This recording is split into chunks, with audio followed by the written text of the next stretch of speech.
In the beginning, it was Earnhardt. He won the first modern-day Grand National event, 1982 Daytona. Give it to Earnhardt. Since then, Jarrett, Gordon, Labonte have led the list, rocketing to fame in this series. Some say it's the toughest, hardest stock car racing there is. Every lap, every position gained, a hard step toward national prominence. They represent some of the best of America. From Wisconsin, series leader Johnny Benson. From the Northwest, Chad Little. The Northeast, McLaughlin. The Carolinas, Keller. Kentucky's Green brothers, Jeff and David. They face NASCAR's toughest road racer, Terry Labonte, here at the nation's most famous road course. It's 200 fast and furious miles, 82 laps of breathtaking and beautiful automobile racing.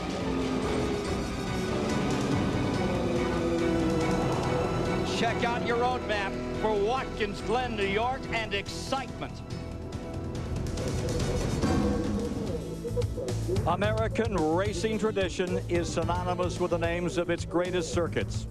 Daytona, Indianapolis, Watkins Glen, and today CBS brings you here to New York's wine country, Watkins Glen, where they'll be toasting a NASCAR Grand National winner at the conclusion of 200 miles of brutal, great racing today. Let's right now meet the man in the front row. Thanks, Ken, and hi, everybody. I'm Mike Joy with Terry Labonte, who sat on the pole here twice and won twice. 3 for 3 today? Well, you know, I'll tell you what, the competition's awful tough, and we didn't get a lot of practice in, so I think our car's pretty good, but you don't ever know how good it is. You don't know how good everybody else is. Well, why do 39 guys here say you're the man to beat today? Well, I don't know. I guess because we won the pole, but it was awful close qualifying, you know, so it's going to be a tough race. He's acknowledged as one of NASCAR's very best road racers, and one of the up-and-comers in this division, Mike McLaughlin, 4th in points and a victory at Dover. You're at your hometown racetrack, but you're not really a road racer, are you, until today? Well, not really. I'm just real proud of this French's Mustard Black Flag Insecticide crew. We've come together good as a team. We're starting to show it in finishes, and road racing, you know, we're doing the best we can. I believe Terry's the one that'll set the pace, and we'll just try to be there at the end of the day. After 15 years of turning left, is it tough to turn right all the time? It takes a little bit of getting used to, I'll tell you that. Well, have fun today. Let's go back to the Busch Series point battle and Dick Berggren.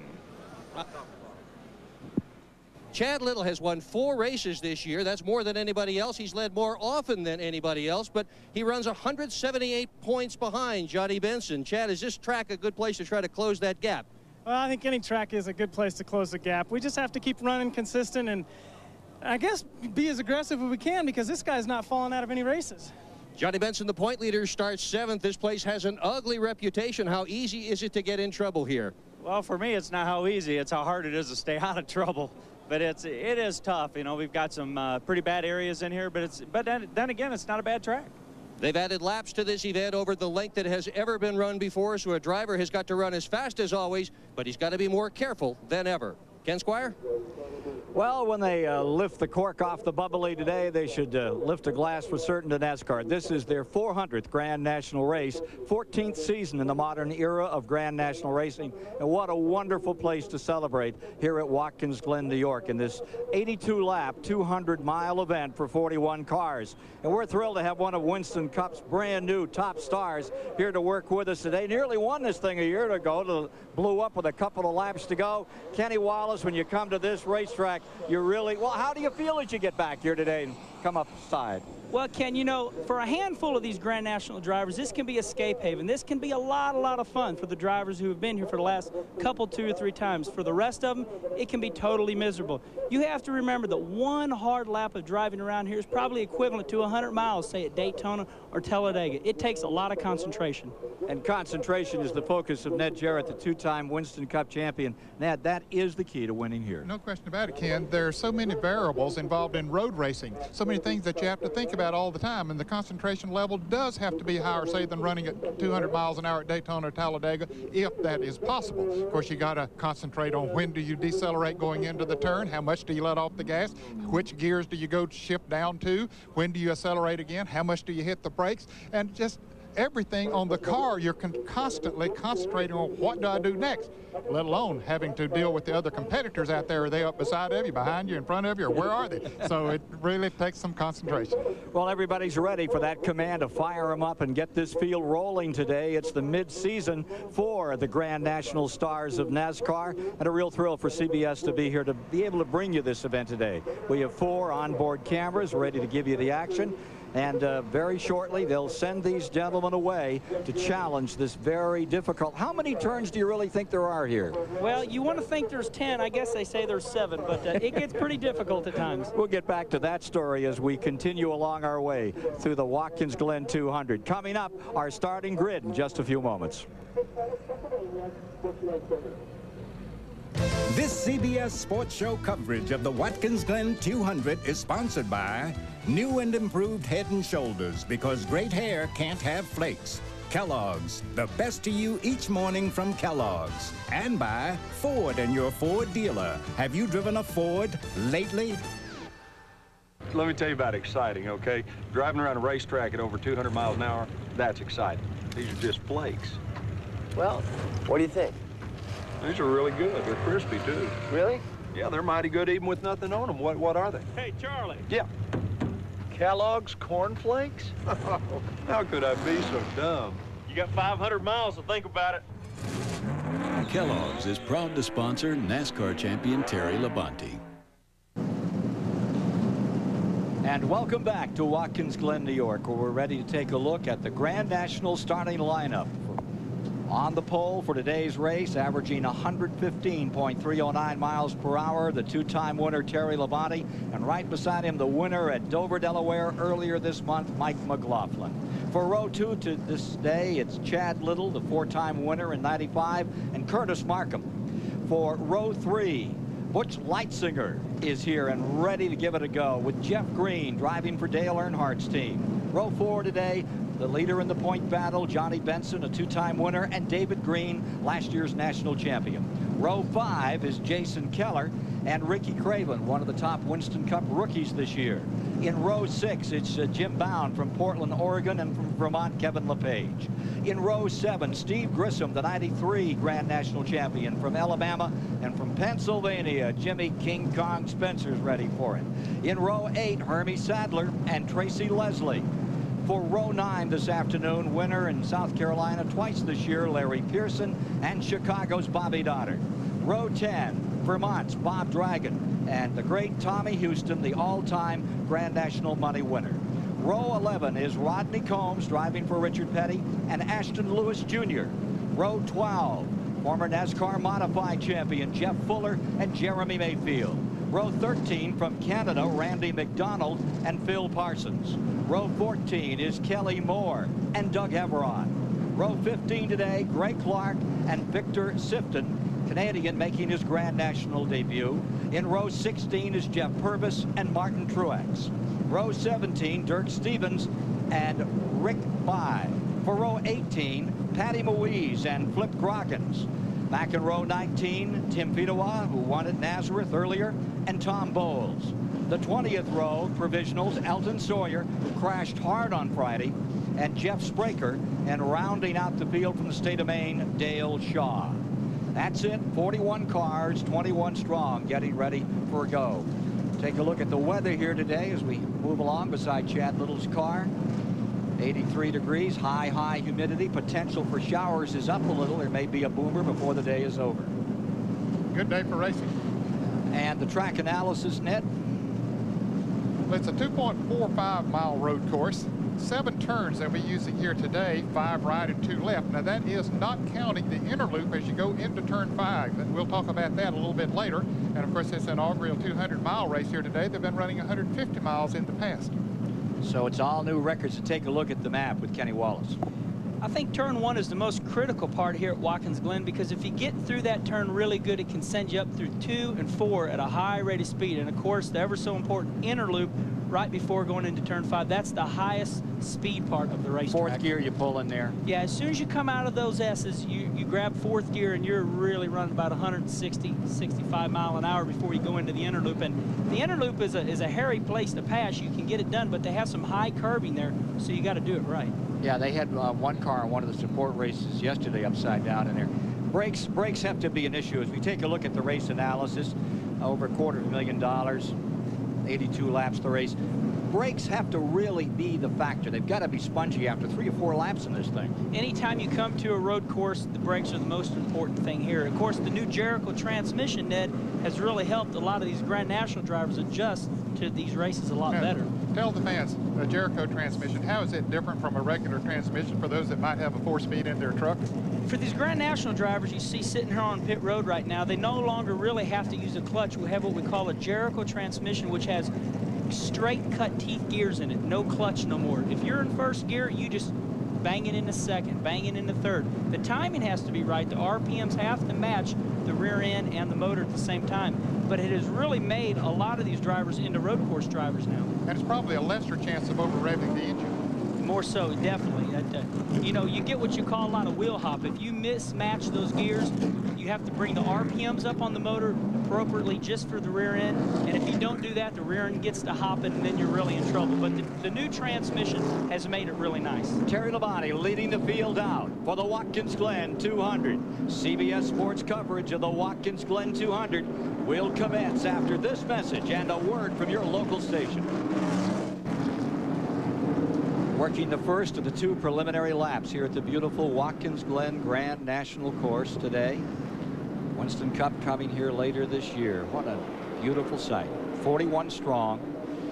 Have onboard cameras with 4 machines for this race. Terry Labonte up front. Right there, guys, Terry Labonte's getting some heat into these tires. They've been going around the road course right now before the start of the race. What he's doing, wiggling the car back and forth, he's making sure when they get ready to go racing that his tires are going to stick when they go down into that hairpin in turn 1. And there you see the camera on top of the roof cam from Terry Labonte's pole position car. Chad Little is also carrying a camera today, starting in 3rd position, 4-time winner this year from Spokane, Washington, the Mark Rippon car. And Johnny Benson back in 7th position, doing as the leader was doing, getting the Bill Baumgartner car ready for action today. And way on the tail end of the field for this race is Elton Sawyer, who crashed so hard he destroyed the car he brought here. This is the backup car. And he's got some work to do coming from 39th position. Ought to be some pretty interesting pictures there, Ned. It should, yes. And he told me this morning that they thought they had the car switched over to, it was a short track car and, you know, an oval track car, and they had to do a lot of work to switch it over to a road course car. So it's 1 lap before they turn them loose. And where do you want to be mentally right now as you get ready for a start out here? Right now you want to be on the inside row, which is the left of your screen. You see the French's car of Mike McLaughlin. That you don't really want to be there, because when you go down into turn 1 and you hang that right, you know, you're waiting for somebody to stick it right in your left rear and kind of get into you, and you really don't want that. But Terry Labonte, Chad Little, and Busch Leitzinger, they really got the preferred spot. That's the hairpin turn I'm talking about, turn 1. This is the most important part on the start. Let's go to Dick Berggren. Well, pit strategy today will be exceptionally interesting, Ken. With the increase in the length of this event, nobody's tried to do this before. NASCAR has ration tires. Each team has just 2 sets of tires. All the teams are figuring on taking at least 2 pit stops. The question is, when do you come and take them? A driver running in the front, he can make a pit stop under green, likely without losing a lap. A guy halfway back or further probably can't do that. And track position here is everything. Mike Joy? Thanks, Dick. Clyde McLeod is the crew chief for Mike McLaughlin. His former car owners, the Sherry Cup folks, have a lot of road race experience. So where do you put your spotters at this racetrack? It's not like an oval where one spotter can see everything. No, it's not, Mike. It's pretty difficult, and we're using 4 today, and we got them placed in 4 different locations. Show me where. Okay, we got one down in here where that grandstand is in turn 2. We got another man up here at the loop watching this section here. We have another man over here watching this section here. And we got one on the pit roof here covering turn 11 and down this main straightaway. And we stand right here on pit road. So 4 different spotters, and they have to scan the race team, NASCAR, and the RCA corner workers stationed all the way around the racetrack. They're the first indication that there's a problem. How many pit stops for 200 miles? Nobody really knows, do they?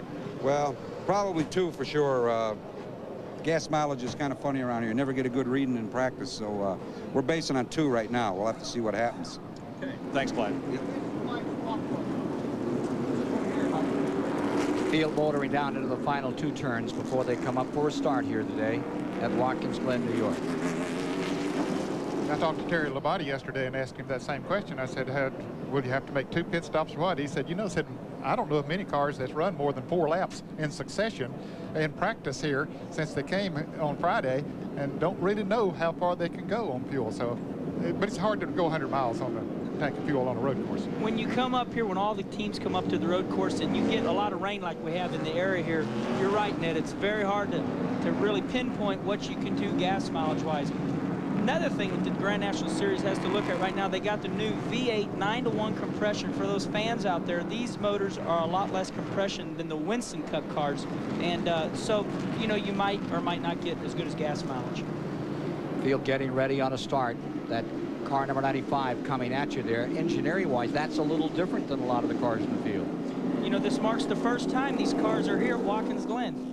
The 95 car, Busch Lightsinger, that car's got a different suspension. It has a 3-link rear end. This car is totally different than the rest of the cars in the field, so we need to keep an eye on him. That could be good or not so good. Well, I guess that's what suits him. Right. My team out of Nashville, Tennessee, we always run a 3-link. He's got a car similar to ours, but the front end of his car is different than everybody else. So what makes that cat car right there different is that it is different in the rear and also different in the front. More like an obsolete car that somebody's running. And of course, he has a lot of road racing experience too. And of course, his dad was one of the best in America. The Lightsinger name, well known, young 26-year-old campaigner who wants to do more stock car racing out of the Pennsylvania area, graduate from Penn State. Here comes the field, moving up on the final corner and down into the straightaway to commence the Watkins Glen 200 for NASCAR Grand National on CBS. Green is out.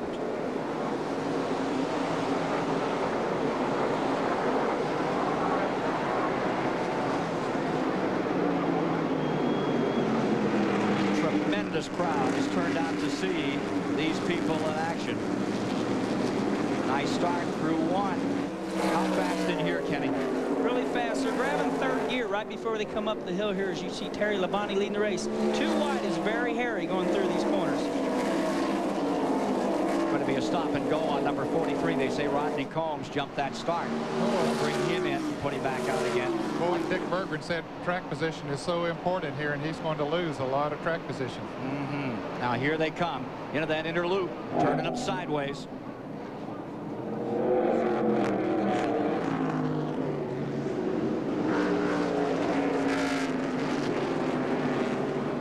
That's what they call the outer loop, turn 5.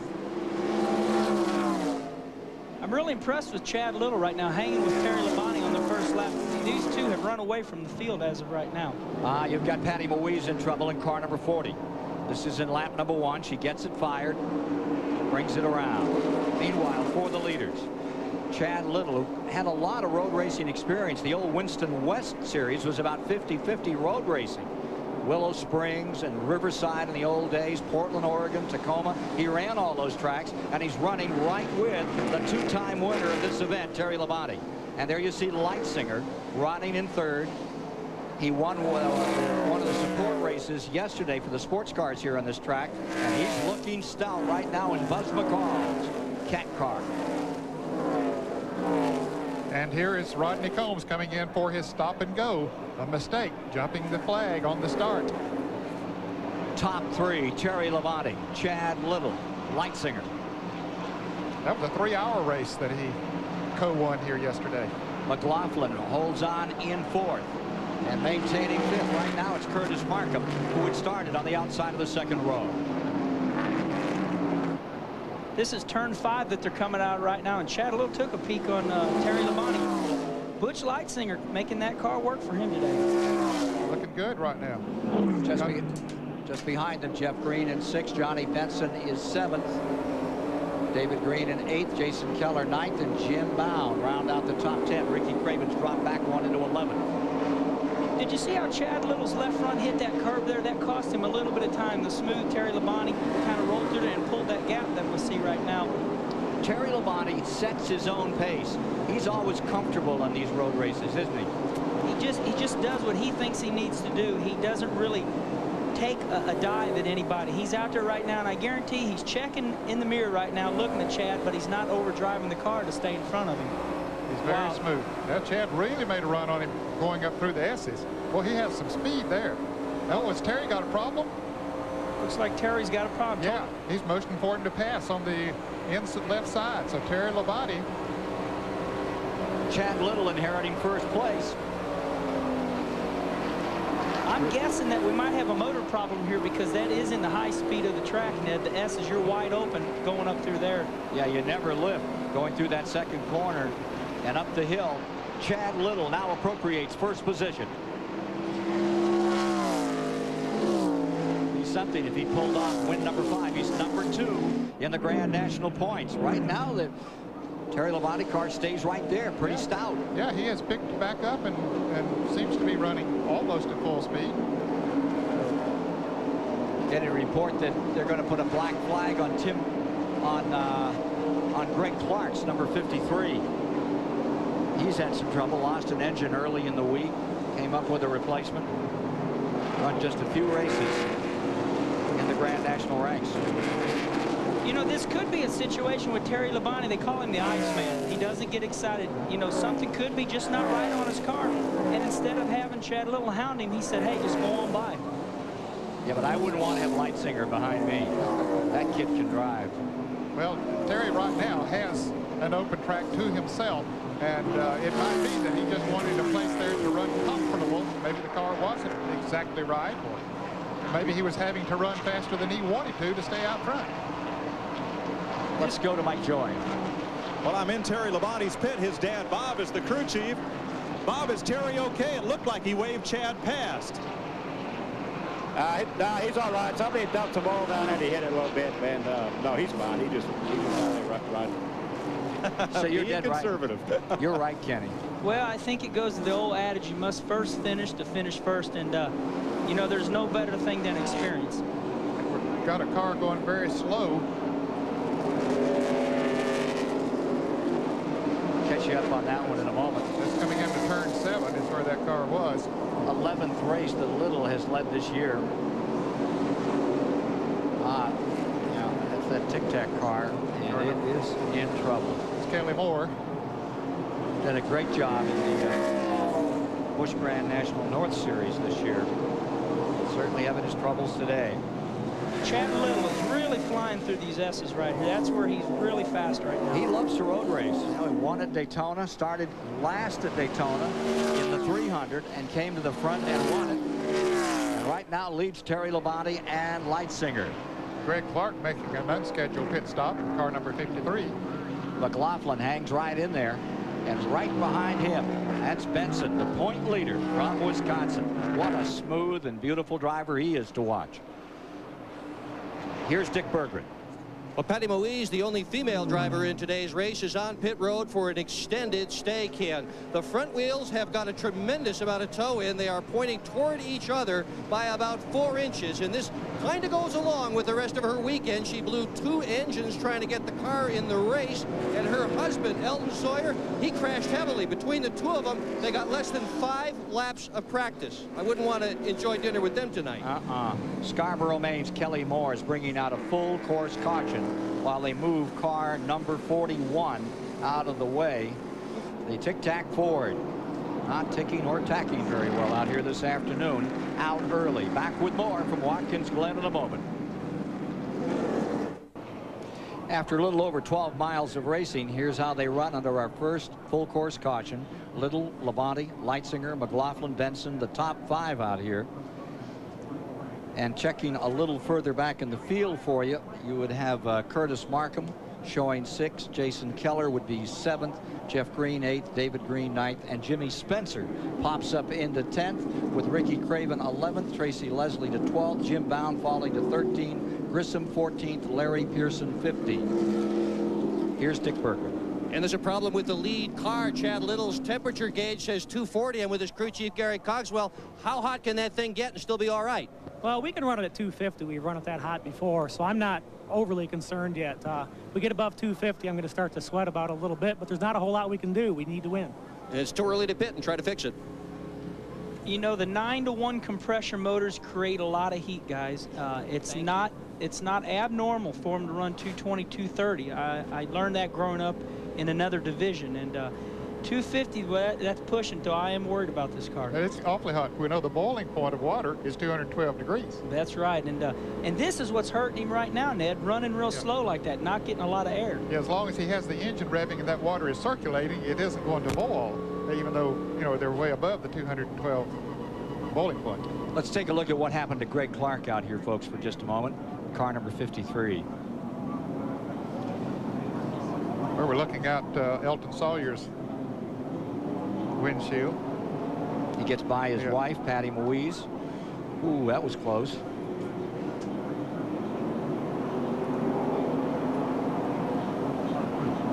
Well, it looked like there was some damage to the right rear. He had trouble on that car. They said it was the rear on Greg Clark's right rear was where the problem was. Kelly Moore out of Scarborough, Maine, the 14-time Grand National North winner. He got his car fired and it came down onto pit road. Here's Mike with an update. Ken, we're at the entrance to the garage area with Kelly. What happened?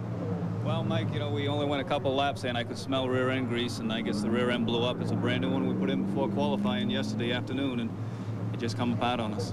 You lost rear in practice too, did you? Yeah, we did. You know, that was my fault. I downshifted a little quick and got into it, and didn't get the gears quite right. But this one here, it had no warning, and I was being really easy on the drivetrain at this point. You know, we're just disappointed this Tic-Tac Ford Thunderbird couldn't, you know, at least get to the end of the race today. Okay. Thanks, Kelly. Sorry to see you out of it. Thank you. Now there's an accent you can really understand, Ned. Can you? Yeah, you can. You grew up in the Northeast. All right, we're getting set. I think we're about a lap away before they turn them loose. We're showing 2 laps away is the indication now, so we can review a bit more of the field for you. Take you further down. Spencer, we said, was 10th. Craven 11th. Yeah, you had a point to make? Yeah. Well, I was just noticing Ricky Craven is in the pits, and he was a front runner running about 10th or 11th position. He's okay now. He's leaving pit road, but that was a surprise to see Ricky come in the pits. Dale Shaw also made a pit stop. And there's Ricky coming out of the Somebody gave pits. him a little wheel kiss there. The 12th position is Jim Bound now. 13th is Leslie. 14th is Grissom. 15th LePage. 16th Larry Pearson. 17th Sadler. 18th Houston. Then McDonald 19th, and rounding out the top 20 is Lewis. Another car with a heating problem. Ricky Craven was in here because his temperature gauge is also rising. Crew chief says it's in the safe zone, but the problem is it's going up and not showing any signs of slowing down. So they just shot some water in it, sent Ricky off. This is the same car Craven finished 3rd at Daytona, or Dover with a couple of weeks ago. But boy, they're having their troubles here with motors. They blew one in practice. And this engine, they've had oil pressure problems with it all weekend long. This was not on Craven's schedule for this season. It was added a week or 2 ago. And he went back to road racing school to get himself ready for this thing. Excited about it. I think a lot of the Grand National drivers like Steve Grissom, Ricky Craven, a lot of them are coming up here getting ready for the Winston Cup race in August. I talked to Ricky at my local hometown where I live, and it wasn't scheduled. He said the guys in his garage were just kind of getting bored, and they wanted to go racing, so here they are at the Glen. So he found a way to keep them from being bored. Mike? Well, Bob Sutton owns Sammy Swindell's NASCAR Super Truck that you'll see at Milwaukee next week on CBS, and he owns Elton Sawyer's Busch car. There was a report that Elton might have gotten into Patty Moise and the 2 cars bumped together. Did it happen? No, we heard that, but Elton's doing a great job in this backup car for Ford Credit. But we had to ask him, you know, did you hit Patty? He said no, he didn't have nothing to do with it. He didn't know what happened back there, but he's doing a good job in a backup car. We had a pretty bad accident there Friday, but I think we're going to be okay today. Well, if you're new to Busch racing, folks, we had to ask because Elton Sawyer and Patty Moise are husband and wife. Yeah, how would you feel about driving against Mrs. Wallace out there, Kenny? Oh, that wouldn't work for me. I love my wife, and it'd be hard. I'm tough enough on the competitors as it is. Okay, we're ready to go green flag racing.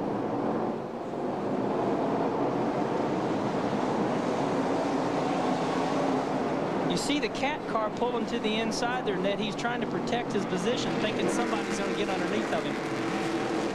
Good idea. Working lap 8, that rundown we gave you for 20. Back there with 3 complete. Kicking up a little dust. We'll try to give you as many positions as we can, as far back as we can. Road racing scoring is quite exactly like those super speedways. Take a look at this battle up in front. Now this is going uphill. Pretty good climb. What, 12, 15 degrees up through there?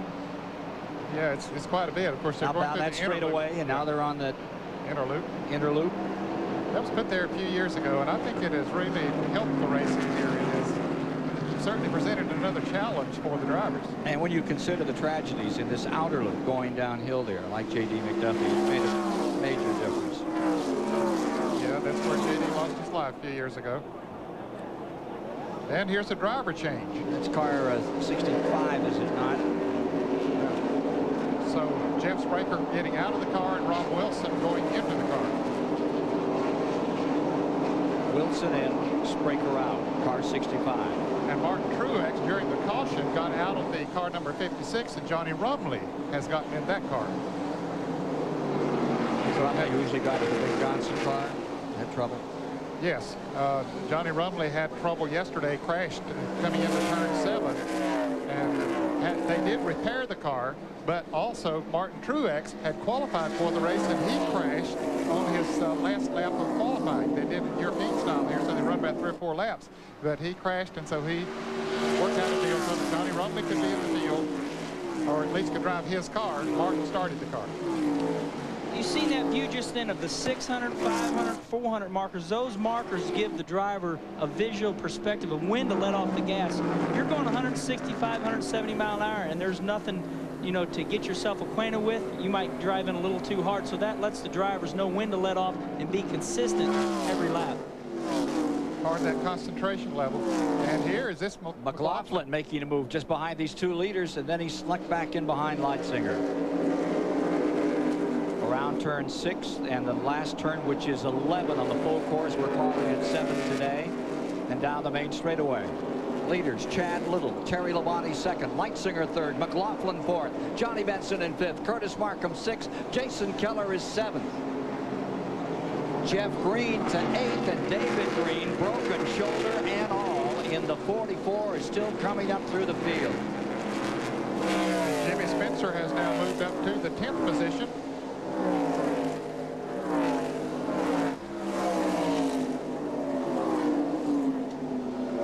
They've added a series of lights in these S's going uphill, and I believe they've done it just this year, Kenny. There's 3 sets of yellow lights. In the old days, remember that you put out a flag? By the time you got the flag out, you were already in the bridge and you could be in trouble. A big new safety factor for these drivers out here. Right. In turn 4 at the top of the S's, we've had some mighty bad wrecks. It's been a blind spot. So now when you get ready to go up through the hill there, if the light's on, you know there's a crash. You better slow up in a hurry. Other than that, you come around that corner, turn 2 wide open, stay wide open all the way through the S's and into the narrowest place of the track, what, 38 feet? And anybody in trouble there, you get them before you even know you're on top of them. Battle for the lead. Chad Little, Spokane, Washington, and Corpus Christi, Texas. That's Terry Labonte right there, hanging on to him in second. Labonte was on the pole with a big advantage. Won it here last year. That was very interesting. He grabbed 3rd gear very, very early. That tells me that Terry's got a little something different. Most people would grab 3rd gear almost at the start-finish line. This is going to be interesting to watch. And fortunately, we can watch both of those 2 leaders. Leitzinger's closed up again, and McLaughlin's driving a beautiful race. Magic Shoes McLaughlin.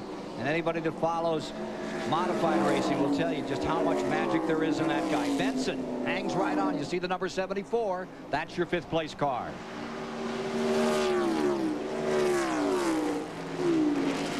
160, 165, then into the brakes.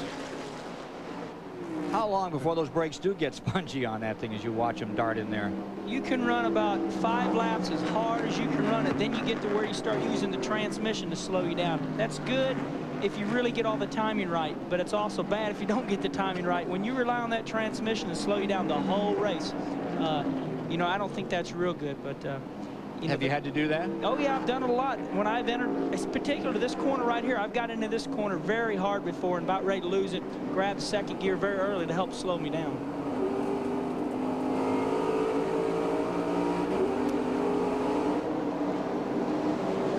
Front of the field coming by, working the 12th lap. You see, as they come off of turn 7 there at the top of your screen, they used a little bit of that curbing to hold the car. It has a little bit of banking in it, I guess the curbing does have. more than the racetrack itself. Hey, I'm impressed with some of these guys that don't have a great deal of experience. However, Ken did say that Chad Little has a lot of road racing experience, and so does Terry Labonte. But how about Mike McLaughlin there? He doesn't have a great deal of road racing experience. Benson. Yeah, Benson. They're hanging right in there. Benson had 3 years on dirt up there around Grand Rapids, and he's doing just beautifully. I think Benson is one of the real men to be marked for the future in this sport. And there's McLaughlin. Johnny Benson reminds me a lot of Joe Nemechek. They both have made their mark in every series they come up in. Joe Nemechek won the All-Pro Championship. Johnny Benson has won the ASA Championship. Johnny. You've got 57 in trouble out there, and that's Keller. Jason Keller was running in the 7th position. Still in trouble. I wonder if he might have a tire down. Yes, he does have. The left rear tire is flat. Third place man in the Grand National standings in a heap of trouble. Leitzinger trying to challenge again on those leaders. Third place car back, the Cat car. Buzz McCall's number 95 being driven by State College, Pennsylvania's Leitzinger. Maintaining third is Chad Little, number 2. In the Grand National point, stays right up on the point. Terry Labonte, two-time winner here, chasing after him. From Labonte's vantage point. Behind them, Jimmy Spencer has moved to 7th. David Green to 8th. Tracy Leslie to 9th. Jeff Green to 10th. Steve Grissom 11th. Larry Pearson to 12th. Sadler 13th. Ashton Lewis up to 14th. And Tommy Houston, bless him, the old Red Devil, is up in 15th spot. Labonte staying right there with Chad Little. Hasn't made a real serious attempt at trying to pass him. Couple of cool customers up there in 1st and 2nd. The Iceman in 2nd place. Terry Labonte closes on the racing barrister, Chad Lewis. Chad Little. New from. We're back with you, and Victor Sifton, the number 77 out of Toronto, Canada, has just spun. No caution out. They're working lap 15 of 82. Back to the leaders as they come around to complete the 15th lap this time, 36 and 7/10 miles. The front 5 in a bundle. What a beautiful road race. And Terry Labonte now beginning to put a little bit of pressure on Chad Little. I think he's a little faster, and he has felt the track out. That little oil slip that he had a little bit earlier there, that's all gone away now, and he might be ready to ramble. We've got 55 feet away trouble. A Nazareth winner. Corner caution. He's trying to get it cranked and bring it around. No full course caution, of course. That's just the caution is in that corner. You see some damage on the right front of his car. And we mentioned just before we went to the break that Jason Keller had a problem. He had a flat tire, and he had spun off the course as well. He made a pit stop. It took him a long time to get back, but Kenny went a lap down during that pit stop. Coming into the pits right now is Jeremy Mayfield in car number 50. That's the Bobby Jones entry. Tell you, a guy on the ramble is Ricky Craven.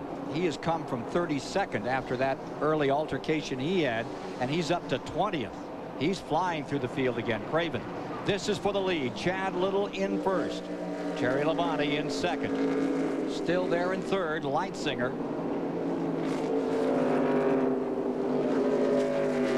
Change that and give that 3rd spot to McLaughlin. And here's Fedor in trouble a 2nd time. Well, sometimes, Kenny, you go out there and you try to make up for that mistake that you made. It's sort of like playing golf. The harder you drive in, the further behind you get. That's it. He spun out again in turn 1 there. There he is to you outside of your screen. Tim Fedor, if he doesn't get that started, we'll have a full course caution, because that is a very high-speed part of the racetrack, and evidently he just overshot it, or he's got brake problems. Yeah, it's a very vulnerable part of the racetrack, because you usually see a lot of action down in that turn. So we'll keep an eye on him, see if he's there to see. And here is Mayfield's Jeremy car. in trouble. Yep. The health source car. You know, right now we're just getting to the point of the race where the guys are seeing what they got to get to that first pit stop. But the problem is a road course, you end up chasing the guy in front of you. You end up running sometimes harder than what you want to run. It takes a lot of patience. For instance, Ricky Craven had problems, but he's still in the thick of things. He's moving up through the pack. That's 18th now. Take a look at Fidoa having not much of a day here. Ooh. Yeah, that might be a brake problem. And he came down in there and looked like the rear brakes might have locked up on him coming into the turn, and around he went. It's very important on a road course to get the bias. And what I mean by bias is when you hit the brake, you want the front wheels always to lock up before the rears. If sometimes you get the front brakes way too hot, then the rear brakes tend to take over, and that's what happens a lot on a road course. That was the spot right there. Yep.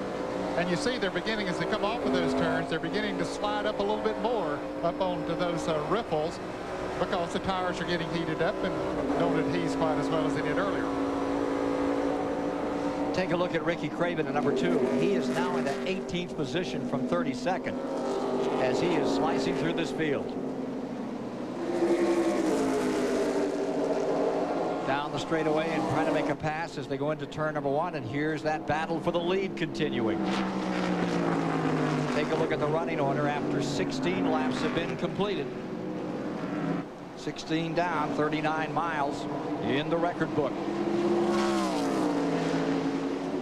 200 miles, the distance, over $250,000 the purse. In August, the Winston Cup cars come here to Watkins Glen, and of course next week we'll get our first look at truck racing there. That ought to be fun, huh? Yeah, I'm looking forward to that. I've seen a number of them on television, have not seen one of them in person.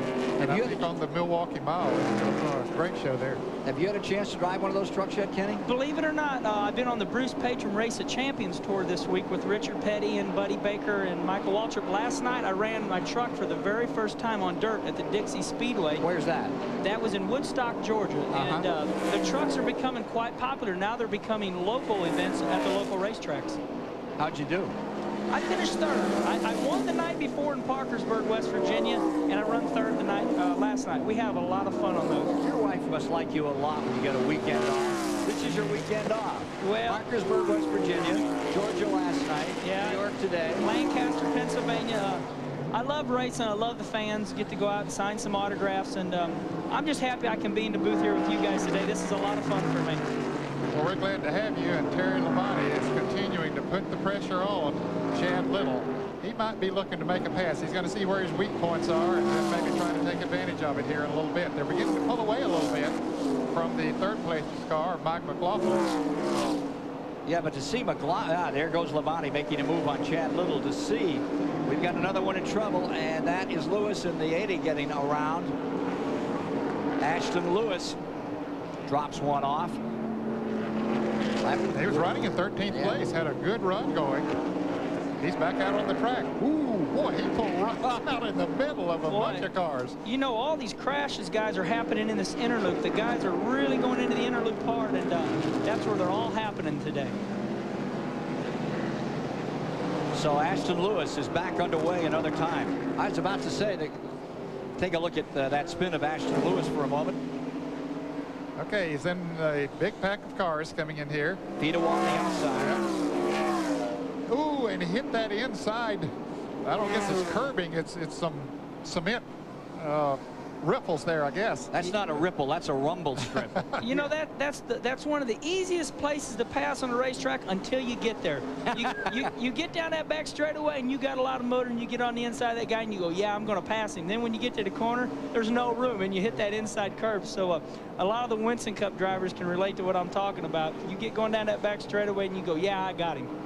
And then you don't. And then you got it. Then you got it. I'll tell you who's impressive. McLaughlin in the 34. There is some kind of race driver. Doesn't have much road racing experience, but he's moved around. Must be that Leitzinger has a problem, because he's been collected again. See, Benson has got it. Labonte gets around again for a lead change. Take a look at this one. This is how he did it, Ken. Went into, where's that, turn 6? Up through the S's. Up through the S's, yes. Got on the inside, and Chad didn't fight him too hard after they got up there, headed into the inner loop. On that replay, you seen Chad Little say, okay, Chad was pointing his finger to the right, saying, go ahead, take it. That was a favor return, because he had been able to pass Terry without much problem. Here's Mike Joy. Chad Little had called his crew on the radio, and he said the right side tires are really starting to get loose. So he said Terry was really pushing him. So Chad may have let Terry go and kind of repaid the favor of earlier in this race. See if he can get his handling kind of squared away and evened out. This is not the time to be throwing a car away in some big challenge out here on the road course. And there is Chad Little's wife looking on, Donna. Donna is at every racetrack rooting Chad on. You know, this has been a comeback year for Chad. I mean, a career year. He's done a good job in the past, but now he's won 4 Grand National races, and he's won almost $300,000 this year. Take a look at that race summary as Chad Little stays up in that.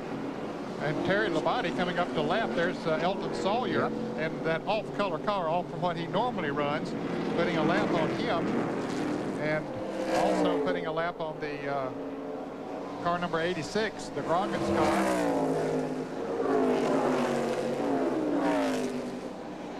And somebody has hit a guardrail. You can see the marks coming out through there. Big time. And they've got caution out all over. This could be a bad one here. That is a bad one. That's wide open. Top gear.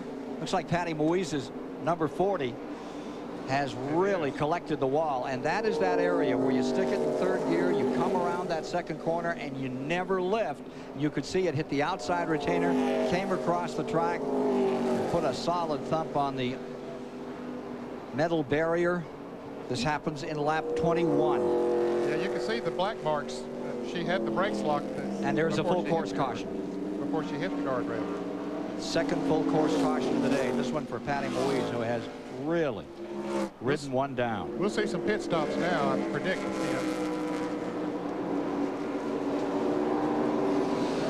CBS Sports coverage of the Watkins Glen 200 will continue after this message and a word from your local station.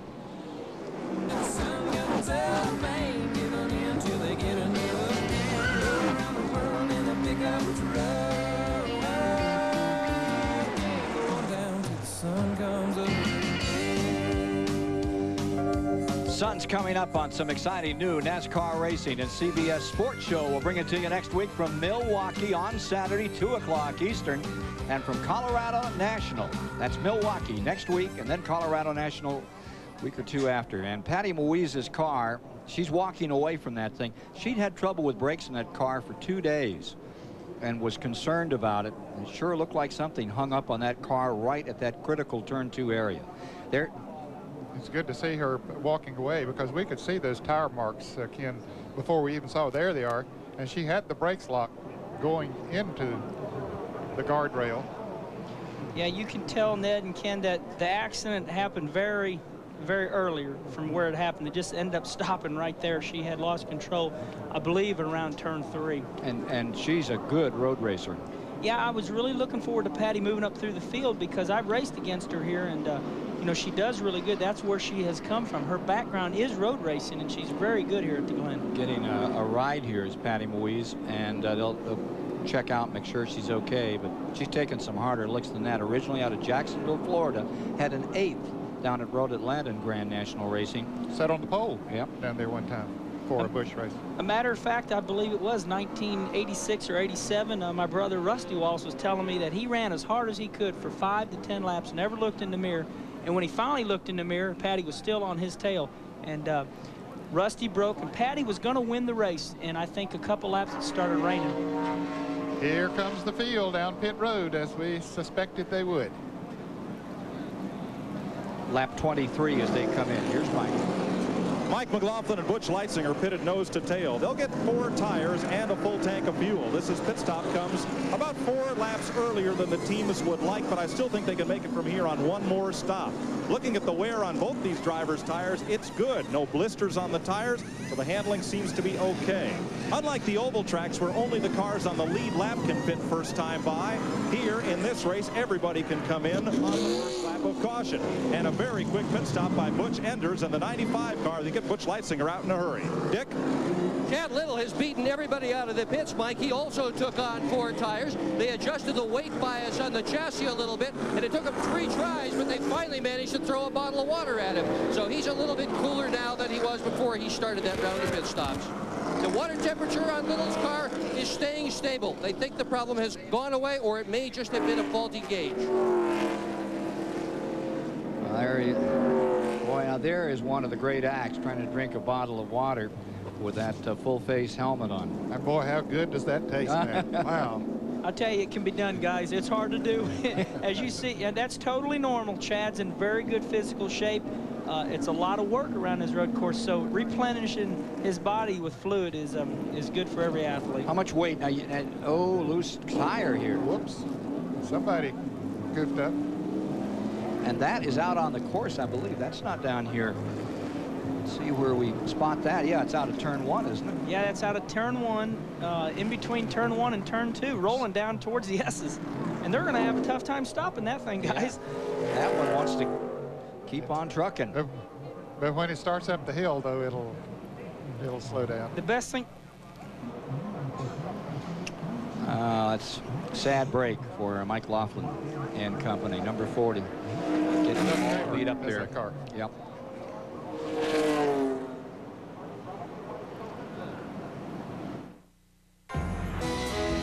Next Sunday, CBS Sports Show takes you to Newport, Rhode Island for women's pro beach volleyball action. And after volleyball, CBS will cross the Atlantic, going to Dublin, Ireland. Bring you heavyweight boxing. Former heavyweight champion of the world, Lennox Lewis, goes up against Justin Fortune in a 10-round event. Action begins at 2 Eastern. That's next Sunday on the show. Quite a show for you here today at Watkins Glen, New York. And what a show Jimmy Spencer put on a few moments ago. Yeah, Ned. that was about the time that Patty Moise was having her problem. Jimmy got off course and spun around. He was running in the 7th position. He's dropped back now to about 14th position, so he's still on the lead lap and came in, got some tires on that car, so he's okay now.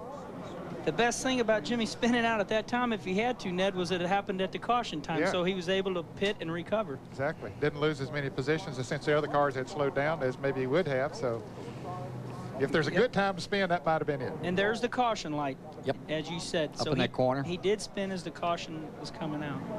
Just as Patty Moise was getting in trouble, that might have been part of an avoidance thing out there. So we've had these pit stops, and they line up with Little first, Labonte second, Leitzinger third, Jeff Green to fourth, and the Earnhardt number 3, Mike McLaughlin back to 5th, Larry Pearson 6th as we get ready for a go. 7th is David Green, 8th Tommy Houston, 9th Benson, and 10th Grissom. And 11th is Rodney Combs, and he got black flagged early. And Phil Parsons, I'm impressed. He has come from 26th up to 12th. As we're listening to one of the drivers saying he can't see anything. You know, one thing that was interesting, Ned, you talked about Rodney Combs running 11th. I noticed his car is sponsored by the U.S. bobsled team. And take a look at this. Here is Tommy Houston in number 6. We talked about this as the 400th Grand National race. And this is a guy who's been part of it from day one. 387 of those 400 races he has started. You're listening to Chad Little in the background there. Last win that Tommy had, 1992, down on one of his favorite tracks, Hickory, North Carolina. Where he started his career. Yep. I saw him start his career. Did you really? Yes, you were promoting that track when he started his career. You were the guy that had the Hickory Speedway. That's right. Yeah. What kind of a guy was he? Oh, he was a great guy. And still it was obvious that he had a lot of talent and that he would go a long way in this sport. Well, his best finish this year, we saw him at Richmond, Virginia, take a 7th place finish, and he's looking very good right now in 8th. As you see the front of the field, we still have 27 cars in the lead lap. Here's Mike Joy. Jim Bound made 3 pit stops. They thought they had a broken shock, couldn't find any sign of a problem. Jeff Fuller, the rookie, they have 5 air hoses leading into that car. They all go to the oil and rear end coolers. Fuller says he is burning up. And race leader Terry Labonte made a pit stop, took 4 tires, and just got 1 round of wedge in the right rear. Said the car could be handling just a little better. Dick Berggren. Well, Johnny Benson had his problems as well, Mike. When he came in for his earlier pit stop, all the lug nuts fell off the right front wheel. That slowed the pit stop down abnormally. Ricky Craven has also come back in. This is one I can't remember ever having seen. Mechanics jumped inside the car, changed all the hoses. They said, now we got the oil pressure problem fixed, but boy, do we have a heating problem. Looking a little faster down through here than when you see them on pit road. Pit road speed today, 35 miles an hour. Now, some of these drivers did not pit. They had made pit stops, unscheduled pit stops earlier, including in those of Jason Keller, who is in the white car on the left of your screen there, currently 3rd in the point standings, and he's trying to stay out in front, hoping to get another caution. Remember, Jason had trouble earlier, had that tire down. Exactly, 1 lap down.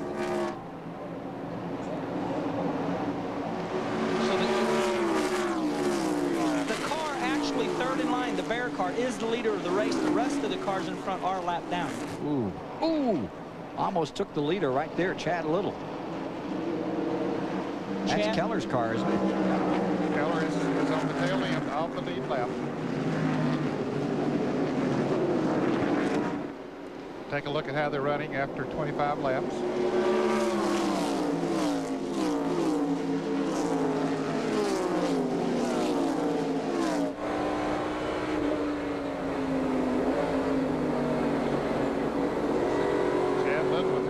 Stop, got back out in front of Terry Labonte. Labonte had taken the lead before the caution came out, and now here's Lysinger trying to make a move on Terry Labonte.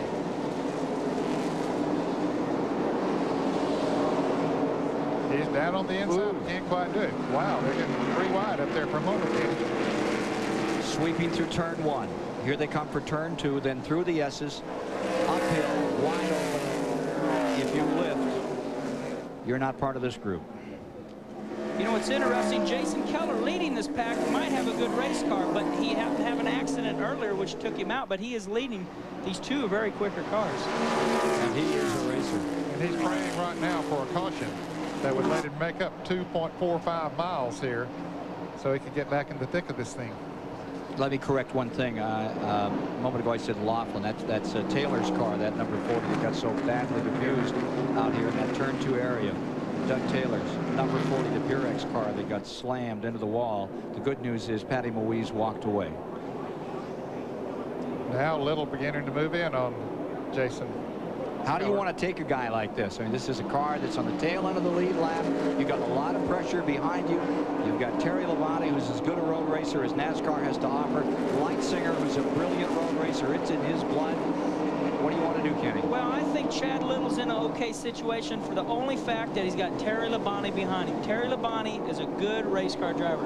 He's not going to force the issue because he knows what's going on in front there. So I think what's going to happen is the 23 car, Chad Little's just going to run, and as soon as the 57 car opens the door, he's going to take it. But the car in front, the 57 car, is running as hard as he can right now. Yeah, he has to. He has no choice but to run as hard as he possibly can. And that guy, Jason Keller from Greenville, South Carolina, and that budget gourmet Chevrolet, I mean, he is a full-force race driver. He just gets it done. Oop. That was what I was talking about earlier. He had a lot of horsepower, thought he had the pass made and didn't. Here we go. He made it now. We were down at Myrtle Beach, South Carolina, and saw that guy, Jason Keller, finish second there, and what a show. In fact, you were in that show for a while. Huh? 2 years ago, I didn't run the race this year. 2 years ago, I run second in that race. I'm running a limited Grand National schedule this year with the Red Dog car, 14 races only, and the full Winston Cup Series. So you're going to run the rest of the Winston Cup races this year? Run all the rest of the Winston Cup races this year, and Ned, I'm looking forward to next week. I'm going to do double duty. I'm going to run the Pepsi 400 and also Milwaukee. Wow. Here's Dick Berggren. Well, I'm on pit road with Donna Little, and you sure have your hands full. She's got 3 stopwatches going here. She's also got a 35mm camera and a big pad full of notes. What's your job on pit road? My job is to let these guys down here know how either far away we are from second place or how far we need to get up to first place. And as you can see, it's real exciting, and I've chewed every one of my fingernails off, so I'm going to keep them hid and my fingers crossed today. How good's he doing today? Is he doing all right? So far, we're having a really, really good day. If we can just keep those bugs off the screen, it will be fine, I think. Caution's out. Got a caution on the racetrack. Somewhere, I don't know where. Note to Chad Little. Turn 11. The spotters, turn 11. That's turn 6 by our count. Yeah, there's debris on the racetrack. It looks like a drive shaft or something laying there. It's an exhaust pipe, isn't it? Those are a complete set of exhaust pipes. Somebody's running around it right now with just the headers on their car. How much is that going to cost you? Now, we'll see if, before you answer that question, we'll see if Jason Keller can race him back and get back in the lead lap. Oh, he came into the pit, so he won't be able to do that. Tough break, he might have been able to get back in the lead lap, but now he won't.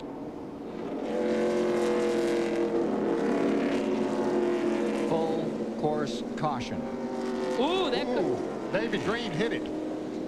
Hit it with his right side. All of them. I'm going to tell you what. Johnny Benson hit it. This is detrimental. This could be hurting the underneath of their cars. Somebody else hit it. Tommy think Houston the hit it. spotters would be up there, and that's such a critical corner. That's that last corner before you come down the straightaway. Yes, it is. Yeah. Yeah, if they have a spotter here, who was it told us they had, Clyde McLeod, I believe, said they had a spotter here on the roof somewhere here where you could see turn. I've always heard that was the corner. Kenny keeps referring to that first turn as so critical. I've always thought that last turn was so critical because you could get set up. You get this long straightaway, and you can get set up to go into number one. And that really is a tricky part of this course. And so many times, it's that last corner where they decide Grand National stock car races. Miami adds a new excitement dimension to its glamour marquee. The Homestead Motorsports Complex, a $70 million mile-and-a-half racing facility, has all the drivers excited. That is an awesome place. It's beautiful. You know, they say it's a mile and a half. It looked to me like it's as big as Daytona. The racetrack will be new to everyone. Perhaps Busch Grand National's ended. I tell you, we're excited here at CBS to be in the Grand National doing some races. This is our first one here. First time it's been on a major network. The Jeff Blue 300 in Miami will be our second, and it's November 5, and I haven't heard anybody say anything, but this is going to be someplace. Kenny, you going to be there? I'm going to be there, and the Grand National division, this is a major impact on this sport. CBS coverage. 20,000 new seats are being added right now down there at Miami because it's going so well. Here's Mike Joy. Well, Tommy Houston's crew is a little short-handed, so as he was coming in, Scott Houston, his son, handed me the signboard for Tommy. They're going to check to make sure no damage was done when he ran over that piece of exhaust pipe, and just as a precaution, change all 4 tires. All 4 are up, and they look okay. Jim Bound is also in again, trying to research that handling problem and get it fixed. Most of the leaders stayed out. Dick Berggren. Jason Keller is behind the wall. It looks like engine problems. What's wrong? Well, yeah, you know, I got that little wreck of the first lap, or first of the race there, and I don't know what the other driver's trying to do in there. We got our lap back there. I'm just trying to stay in front a little, and something happened in the motor. I don't know what it was, you know, but this budget's going to make crew. They've been flawless all year long, and we knew we were going to have some bad luck, but we hate to have some bad luck like this, but we'll be back. And John Benson, who ran into the header, did so because no spotter was able to see that header. He's only got 2 of them. Here's an interesting approach. Jeff Green has got a spotter in the S's, and he is watching the CBS broadcast, and that is how he's spotting the race for Green. And both David Green, not Jeff, but David Green and Johnny Benson did hit that exhaust pipe. Of course, they chose to stay out there, apparently feeling that, hoping at least that they did not do damage. Ned, can you believe that, Mike Joy? Moonlighting right here on CBS. Well, you know, you got to do what you got to do. Working for Tommy Houston. Well, I was just standing here ready to ask Scott a question. All of a sudden, I got a signpost in my hand. You really don't have a full crew up here? No, a lot of the Red Devil Enamel team have jobs that they work on during the week. Yeah, I know. They're home painting. Yeah, well, not exactly, but a lot of the races we go to, they have to ask off for work for if it's a long ways off. So this was one of the races to where we just had to pick up 2 or 3 guys along the way, and I'm just glad you were standing here, Mike. Well, thank you, Scott. Folks, I think I finally found my calling. If the broadcast business ever ends, I'll come see you. Hey, ask Scott how well you did. We want a review. Well, how'd we do? I didn't get an official time on it, but I think we did pretty good. We didn't lose a lap. We got 4 tires on it, so... But I shouldn't quit my day job. Definitely not. Yeah. You're talking about spotters up there, guys. Now, some of the folks, I won a race here because I was scanning in one ear the officials and in one ear my crew, and they said, well, we're going to red flag this. Throw the checker next time by. I said, time to go. So if you monitor those officials that sit around the racetrack and work in the corners, most of them are volunteers and learn an awful lot. And I guess if you can sit out there in the stands and watch CBS, you can learn even more. And yes, fans, Mike Joy does drive in races on the road, has driven often here at Watkins Glen and a lot of the other road Lime courses. Rock? Yeah, there are a lot. And you learned how he cheated that victory right there. I thought he just ran away from They're the going to field. scramble those scanners. Gosh, I hope they don't. So we're ready on a restart. We're getting down to it with 30 laps complete of the 82 to be run. When you get to 30 laps, you're looking at 73 miles that have been finished. You see Chad Little lining up first, Terry Labonte second, Leitzinger third, number 95, then McLaughlin, Jeff Green, David Green running 5th and 6th, Johnny Benson in 7th, Larry Pearson 8th, Phil Parsons 9th, Jimmy Spencer in 10th, spin it all. Then 11th is Grissom, 12th Combs, 13th Sadler. On the restart, Tracy Leslie 14th and Curtis Markham 15th. There's Leitzinger peeling off on the inside. McLaughlin right along with him. Leitzinger on the move. McLaughlin got him beside him and going down the front straightaway there, but he couldn't quite pull it off. He's on on the outside. And as Kenny says, that's not the place you want to be when you go into turn 1. I notice on every one of these restarts, the front two cars of Chad Little and Terry Labonte seem to pull away extremely. They must either are anticipating the green very good, or they must have an excellent gearbox. And what I mean by transmission ratios to get them up to speed quickly. Yeah, see, they've checked out by what, 10 car lengths here, and they haven't gone half a lap. Right. The cat car of Busch Lightsinger always ends up about that far behind him on a restart. But he seems to be closing a little bit right now since he ran side by side into turn 1. That downhill right there, excuse me, that has got to be a thrill in there, Kenny, when you're going, huh? Believe it or not, there's a lot of G-forces in that corner. That corner looks flat on TV, but the right side of the car, really, you get close to that curve, it adds a lot of G-forces. You really stick good in that corner. Does it push you to the side or push you straight down? Pushes you to the left, which is backwards of what we're used to. So it's a little goofy feeling to a normal oval track racer. Always surprised me that you guys talked about how it pushed you straight down at a place like Daytona rather than it pushed you to the side. You'd think it would be pushing you out. Instead, it's a weight right on the top of your head and your shoulders. Yes, and it's much greater now, of course, than it was when I drove race cars because of the higher speeds and the more aerodynamic cars and all of those things. There's a lot more downforce.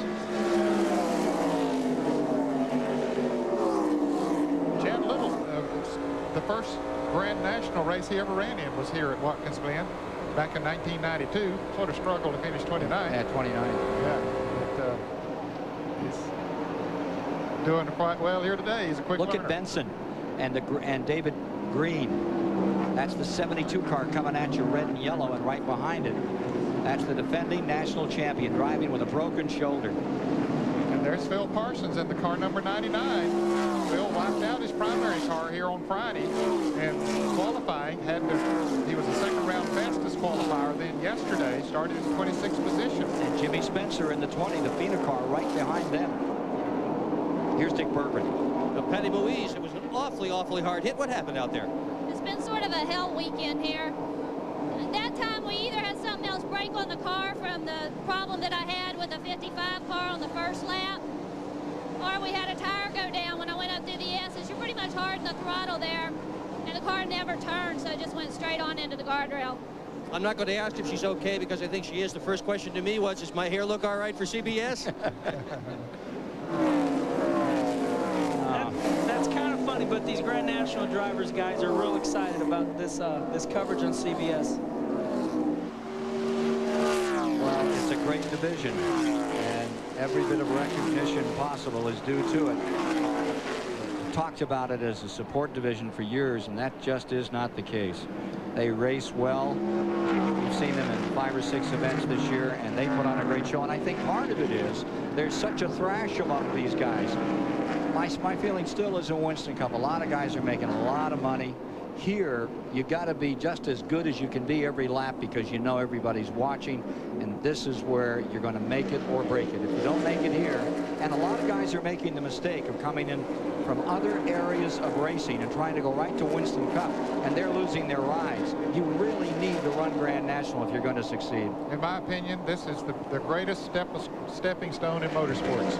If you're going to race stock cars, you need to run in this division to get good at it so that you can move on up into Winston Cup racing, and not only getting that experience yourself, but you're getting experience on many of the same racetracks that you'll run on, as well as in similar type cars and against many of the same drivers that you'll race on later. And I like the ratio. You still have more short tracks than you do super speedways, but you get those supers, as you say, Ned. You know, you get to Daytona, you get to Charlotte, you get to Talladega, you go to Michigan, but you run a lot of short track, which most of these guys are familiar with, and then they get this opportunity to show their stuff and really strut up here at this very famous road course, and they're driving it well. The Grand National division is very, very comparable to AAA ball. They call the show in the big leagues baseball. Well, Winston Cup racing is the show, but this series right here has become so popular just because of all the coverage and the great drivers coming through it right now that look at this sponsor here, Lipton Tea. That's a major corporation, and it's just a great division. And as we watch Johnny Benson, the series leader, won the ASA championship as an independent, did it all himself. His dad was a great racer. Take a look at the footwork here. Going into the sweeper. Into the sweeper. Car off the track to the left. He's moving. He's moving. He's off the track to the left. He's on his way. The track is clear. Track is clear.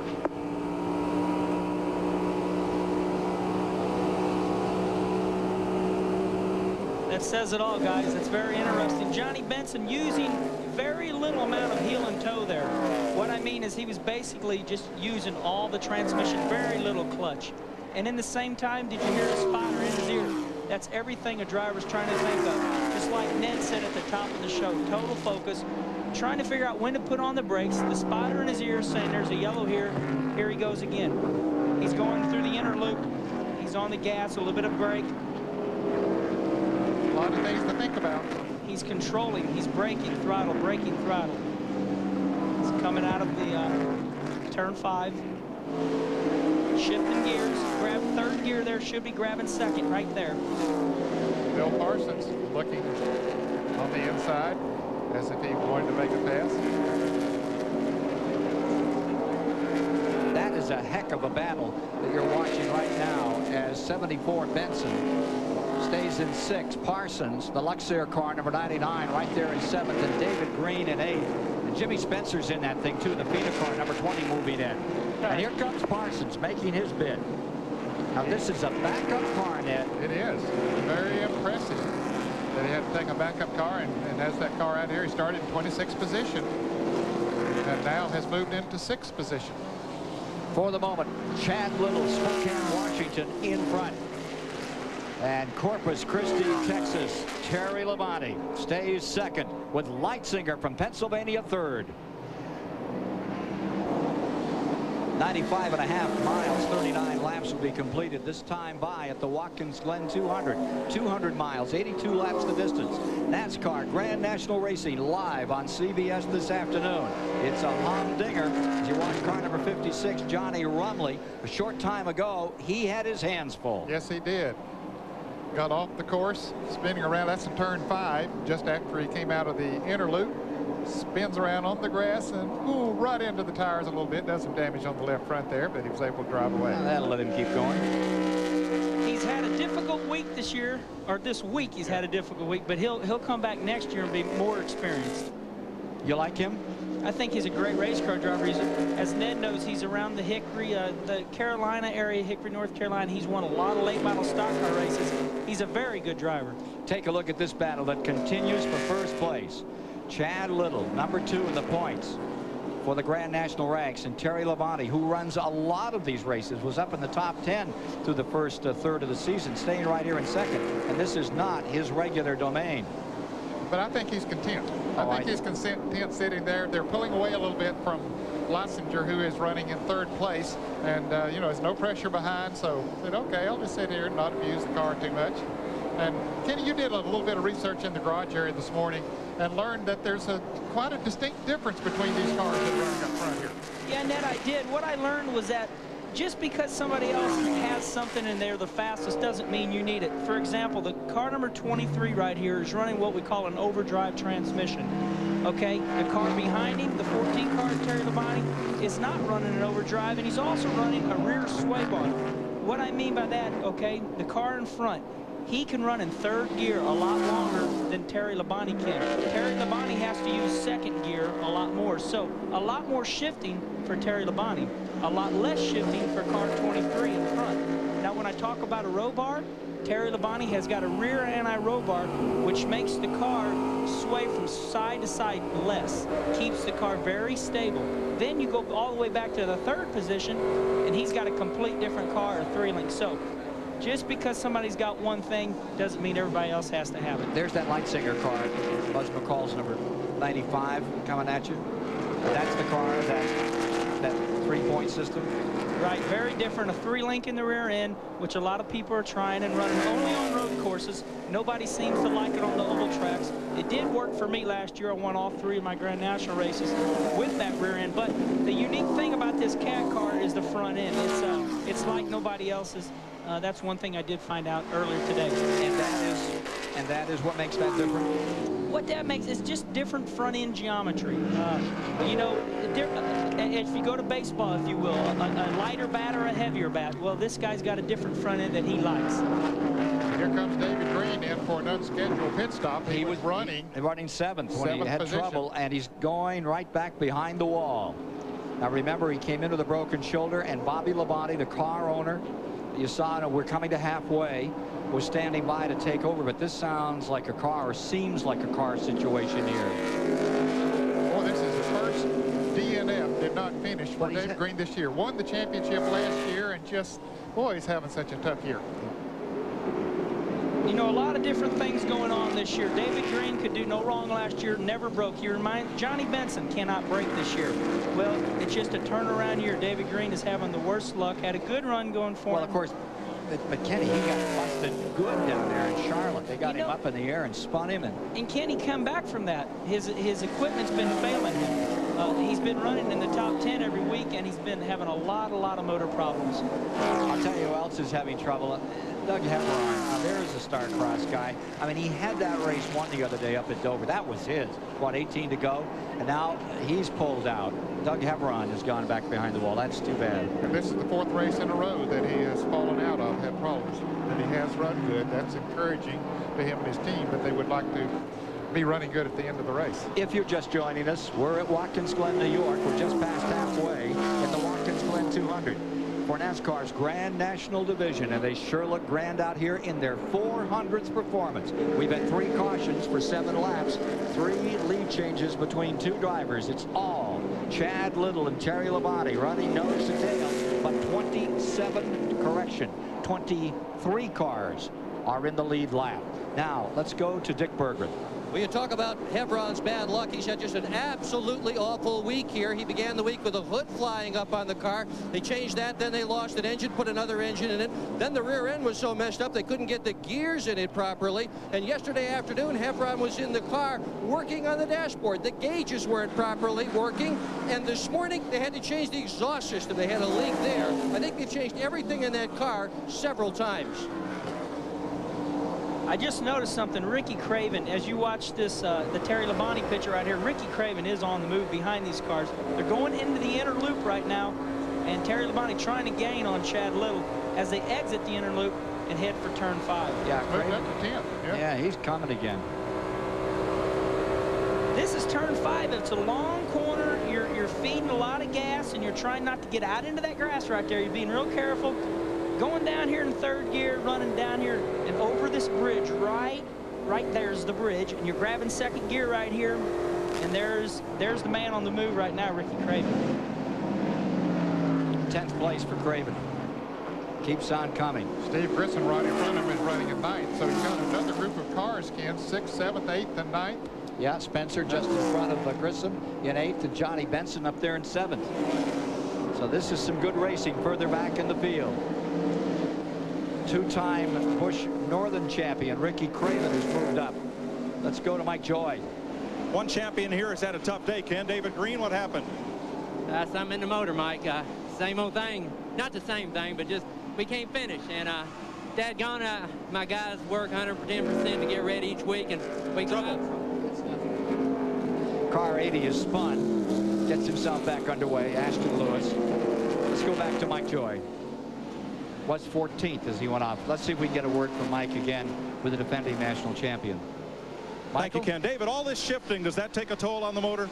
Well, it does if you miss a gear, but thank goodness I was able to hit all my gears today with my bum arm. But you know, the same old thing. Guys give me a great car each week. We qualify good, but when it gets down to endurance time, something breaks. And I want to say hi or happy birthday to Mom there, and her birthday today. And hopefully Jeff will do pretty good, but short day for the Slim Jim team. Okay, Jeff is his younger brother, and Ken, the heat and humidity is taking its toll. You have all these inlets to get air into the car, but they feed coolers, not the driver. Elton Sawyer says there's a lot of heat coming up through the floor, and quote, he's got blisters on his butt. He may get relief. Randy McDonald on his last pit stop was as red as a lobster cooked. He will get relief from Dirk Stevens shortly.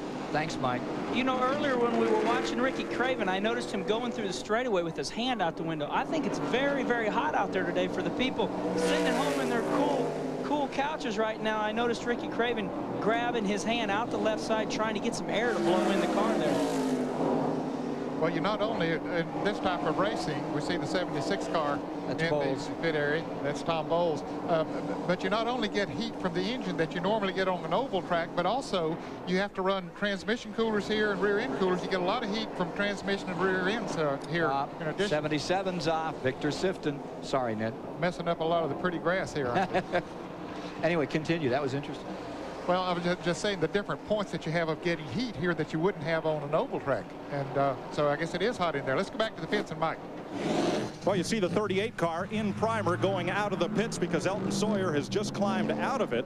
The man who got in to that number 38 car is a fellow who next week will be without a ride, Dennis Setzer. His team will fold up after the Milwaukee race next week. Elton has his back is very, very red. He's being attended to by the medical personnel right now. We'll get a word with him in a minute. That's a bad break, that Alliance group falling out. They've made such a stout effort. He's been up in the top 10.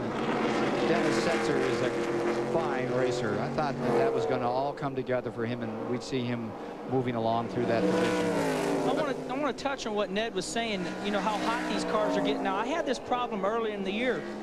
Although I won the race at Richmond, I told Jim Murray, my crew chief, I said, you burnt my feet off. Well, we come to find out this new motor combination, 9-to-1 compression, holds so much exhaust heat, just like Ned was saying. So now, these drivers are thinking, what's wrong with me? I'm not in shape. There's nothing wrong with them. They're in shape. It's just that these new motors are creating so much temperature now. They're getting twice as hot as they used to. Yellow is out. Sorry, we have a caution coming out around the racetrack. This would be the 4th caution of the day. There are the 2 leaders, Chad Little and Terry Labonte. This caution is coming in lap 46. No report as yet as Chad waves down Terry Labonte under yellow. And it's the 77 that's done it again. Victor Sifton, Canadian driver, having trouble here at the Glen.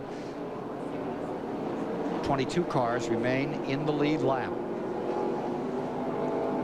Heat becoming a real issue with these Grand National drivers with this 9-to-1 compression engine. We'll be getting back on that story shortly here. Ricky Craven blistered his feet, burned them badly in the Busch race at Dover. That's right. It's getting tough. I'd like to talk to you more about that in a moment. CBS Sports coverage of the Watkins Glen 200 continues after this message and a word from your local station. This CBS Sports Show coverage of the Watkins Glen 200 is sponsored by Sears. Come see the many sides of Sears. Speed Stick by Menon. Like you, it never quits. And by the Citibank card. Got your Citibank card?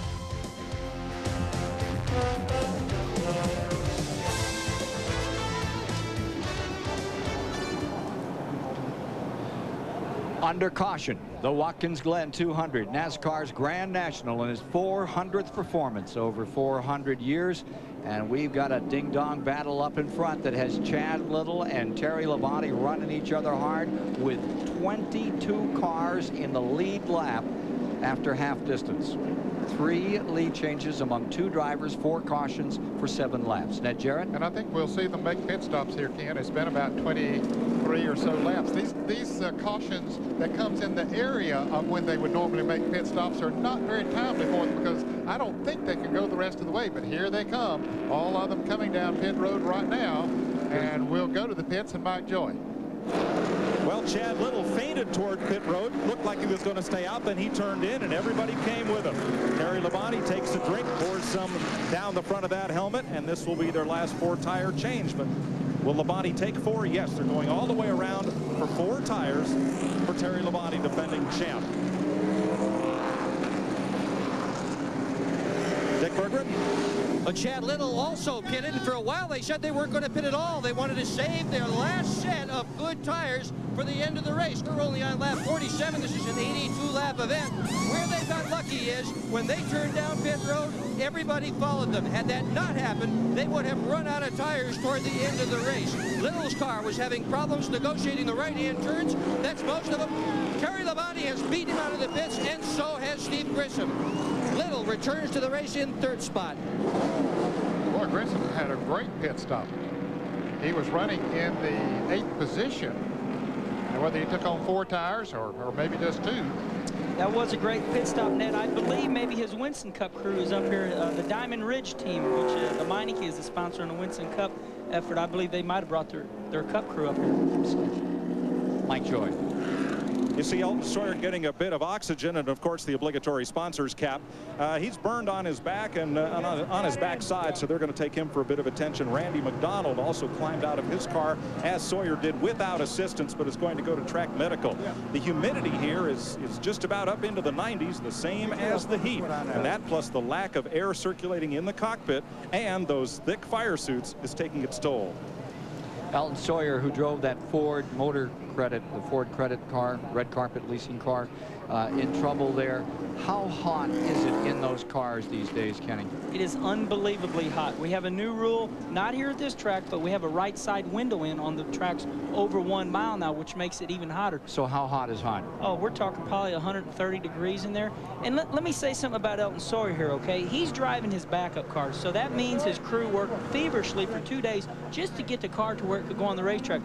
You know, I'm sure they had cooling in there, but that was not priority. So he went in there, started this race in a backup car, may not have the proper ventilation hoses to him. And why for folks that might be viewing for the first time, we don't see heat bother when you go to Talladega. We don't see it at Daytona. When you go down there to run on the next Saturday in that 400-mile race, Kenny, you'll be down there, and the heat is so incredible in Florida.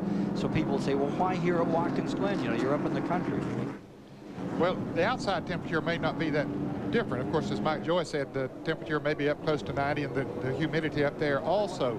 But they don't pay as much attention to that on these type of racetracks, plus the fact that you're having to work so hard in there inside the race car. And as we said earlier, all the different areas that heat builds up on a road course, transmission, rear end, and brakes, and all of those kind of things.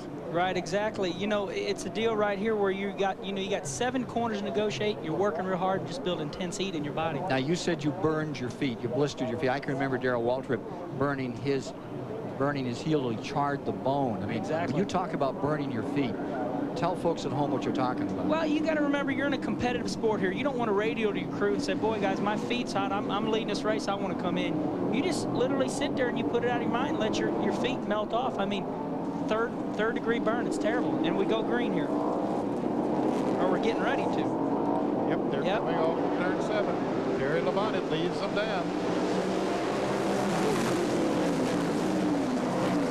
Steve Grissom now in second place. Here Chad Little trying to make a move on him quickly going into turn 1.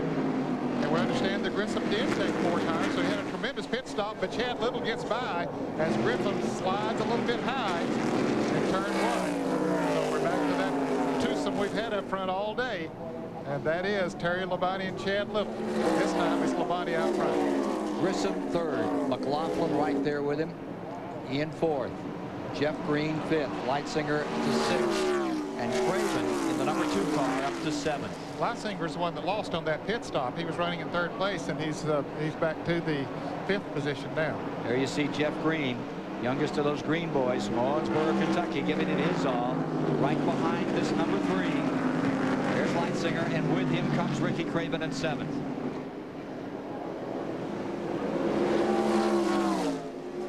Craven has done a great job fighting back through the pack, had to make a pit stop early, and gave up a lot of track positions. McLaughlin trying to sweep under Grissom there. He is really after him. And here comes Leitzinger making a move on Green. I think he got it. Leitzinger down the inside. He comes up.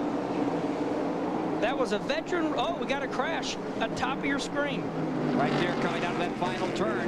Got one car that spun around hard. Tommy Houston. Oh, boy, he has hit something hard with the front end of his car and the back end. Trying to roll it away.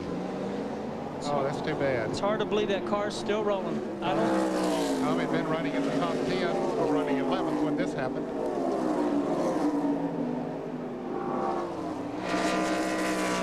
Looked like a perfect racer 1 lap ago, and that's all that's left to Tommy Houston's hopes here today. Well, it's hard to comment on that. Take a look at the top of your screen here, Kenny. I think we can show it to you. He's in trouble already. Bang. back end, front end. Okay, what I think might have happened there is that I have some experience on this track. He was getting ready to arc into that corner. It's real critical. If he would have got his left side tire, that tire you're looking at in the rear, if he'd have got that a little bit in the grass, around comes the car. Now, we'll have to hear what Tommy says. He's an awful great veteran, so I'm sure what happened, it was not his fault. Mike? Well, have a look at the front end of this, Ken. It has really taken, the guardrail has taken to it. Scott Houston is talking to his dad, who sits in the car. They're going to back it up all the way to the garage. Apparently, too much sheet metal and steering damage to repair here on pit road. Take a look at how they're running after 49 of 82 laps. That's Bobby Dragon. Bobby Dragon having a problem. Boy, that's dangerous right there, backing right up into the group. Oh, we got another. Others. Yeah, there's McDonald there. We've got a big crash. 86 is also involved. Flip Groggins, the sports car driver, is in that three-car shuffle. McDonald still parked the 01. Remember, we heard that he was having trouble with heat earlier. Canadian driver out of Oshawa, Ontario. Saw him up on the American Canadian Tour for 2 or 3 years. Full course caution coming out. There you see the turn where it is, where he is in trouble. That last turn before you start down here by the pit area, and it's full course for the 5th time today. You wonder if there might have been some oil or something dumped up there. That's where Tommy Houston hit. Yeah, you know, as we were commenting, Ned, you know, Tommy's a veteran, and his car just come on around. He might have, well, let's look. Okay, we got another car here. Definitely something happened in that corner. Ashton Lewis, isn't it? Or Tommy Bowles. Yeah, about 3 to 4 cars crashed in the same corner. And as you're looking at the 76 car of Tom Bowles right now, there is a full course caution out. So everybody gathers back up, and we'll try to figure out what happened in that corner. Okay, we'll take a look here as they come in. They're pretty bunched up coming in there. He might get a little tap from the back. The 86 car. Yeah. Looks like Tim Fedewa there in the car number 55. And then here comes Dragon. Got his wheels out in the grass. And the McDonald car down on the inside, he got his wheels down on the inside grass, and around it went. Well, Ned, I don't think nothing's wrong with that corner. No, it just wasn't wide enough for all those cars. It was not wide enough for all those cars. And here's a, looks like the tread off of one of the tires. Yep. Under caution once again at Watkins Glen, New York. 51 of 82 laps have been completed. Race cars picked almost everybody up that's out there. We've had a driver change on 01. Randy McDonald was taken out of his car with heat prostration, and coming into it is a driver from out in the far west that we've seen in this division throughout the season. Dirk Stevens getting a chance to take that 01 out. That is now Dirk Stevens in the 01. Again, we've seen several cars coming down pit road. I wondered if the leaders might come down. They're getting close to being able to make it on fuel from here on, but apparently those that are running up front figured they couldn't. But Tracy Leslie is in. We saw Curtis Markham coming down pit road. There's Tim Fedewa. Of course, Tim is at least a lap down. But what about it, Mike Joy? Could they have made it, or can some? We'll see, Ned. Here's Flip Groggins in for a check and a wipe of the windshield. He's the SCCA GT1 national champ and has a lot of oil on that windshield, so somebody's dumping oil out there. But to ask your question, let's ask the crew chief of the leader, Bob Labonte. 31 laps to go. Can you make it, or will you have to stop again? Well, it's going to be close. It'll be close on fuel, but we're like everybody else, you know. You're going to try it. Well, no more horsepower than we got, we ought to be able to do it. Put it that way. Okay. If you don't have a lot of horsepower, there ain't much feeding going on, I guess. Right. I think the telling thing, guys, was the pause between well and the answer. It was a short pause, so I think they're going to make it. Well, that's going a long way. I was wondering if they could have even made it if they'd come in now. That's what I was wondering about. In my mind, I didn't think it was possible for them to go from the last time they made a pit stop, but I thought, well, if they come in now, maybe they could. I don't know. It'll be interesting. When they come by, they'll have completed 53 laps. That would give them 73.5 miles to go, Ned. Oh, is that all? Yeah. Okay, they might make that. Well, When Chad Little put fuel in his car last, it was lap 47. That meant he had 35 laps to go. That is barely inside the window. I did a little cruise at the garage today, and I asked how far people thought they could go. The longest anybody thought he could go was 38 laps. Several people said around 30 laps, and Tim Fedowa's crew came in specifically because they did not think they had enough fuel to make it. This could become a cliffhanger on fuel. Yeah, I think it'll get interesting down towards the end. Of course, the more laps they run under caution, the more it'll help them because they aren't burning nearly as much fuel now. And the situation we got right here is you look at the cat car, Busch Lightsinger, you know, he may be close on fuel, but he's not going to come in and be the only one to come in and then start 21st, 22nd. So track position plays in your mind. Should I come in for fuel or not? Come in to be safe? Well, you may be sorry later on, but you're going to be with the field. You're going to go with the majority. Here's Mike Joy.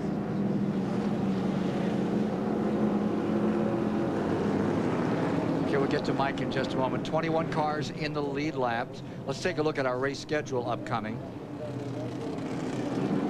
Next week, Super Trucks in Milwaukee. That's Saturday at 2. That's also where the Grand National will be. They're coming up in Milwaukee to race for you folks out there. We'll see them with the Super Trucks first next Saturday and then in Colorado. And of course, coming up Sunday, July the 23rd, the Die Hard 500 at Talladega. Are you ready for that, Wallace? I'm ready. It's going to be hot, but we'll just have to get tough. And of course, the grand finale, Sunday, November the 5th, the Jiffy Lube Miami 300 on the brand new Homestead Motorsports Complex in Miami, Florida. Let me tell you, the people down in Homestead, Florida are really laying out the red carpet. They're sending our packages. Here we go, getting ready to go green flag. Terry Labonte leads them off down into turn 1. Got himself a good jump again, Kenny, as he went into that turn. Chad Little right there with him. McLaughlin in third. Grissom being challenged by Lightsinger. Pulls back in at fifth. And there comes Ricky Craven in the 2 right with him. Those top 7 all in there together. Jeff Green back in 8th is Spencer. 9th is Pearson. 10th is Phil Parsons. Running 11th is Hermie Sadler. 12th is Benson. 13th Combs. 14th Bobby Donner as they come up through the S's. 15th is Fuller. 16th is Kevin LePage. 17th Rick Nye. 18th is Bobby Dragon. 19th Ashton Lewis. Curtis Markham. 20th Tracy Leslie rounds out the 21st position. Those are all in a lead lap. And Markham and Leslie both made pit stops. They were running up in the top 10, or at least Markham was, and Leslie was running about 12th. So they chose to make pit stops for fuel. Out the back of Terry Labonte's car number 14. That's his advantage over second place, Chad Little. Boy, Chad really got a good bite off there and caught him pretty quick now. Out the front. And here's some trouble. One just up in the grass and down again. Was that Jimmy Spencer? Yeah, Jimmy Spencer. Oh, 85 is off. Lightsinger. Whoa, no full force caution yet, please. Running in 6th when he slid off the track. Something big happened in that corner because that was a front runner right there. He was running in the 4th position. Yeah, there were a lot of cars that were bunched up together. Terry Labonte maintaining about a 10-car length advantage here. Chad Little trying to chase him down. When it happened up front because there was a major gap from Steve Grissom on back now. Yeah, Lysinger was running up in 5th position. Right, as you see the channel out, here we go. 4th. Oh, Ricky Craven got into it. I think Craven got a piece of Lightsinger. And just kept on going. What a job of driving there. And Spencer, I guess, had to hit the brakes and maybe locked it down, got out in the grass, but he's... and Jeff Green came right through the eye of the needle on that one. Yes. That's what they call the interloop here. Just before you hit turn 5 to curtail some of that dramatic speed they've been collecting and back straightaway over the years. Now here's Lightsinger back underway. Still in the lead lap, but well down. Yeah, he lost a lot of positions. I'm going to tell you what, that was pretty amazing. For all that bunch of spin out, look, they're only a straightaway behind.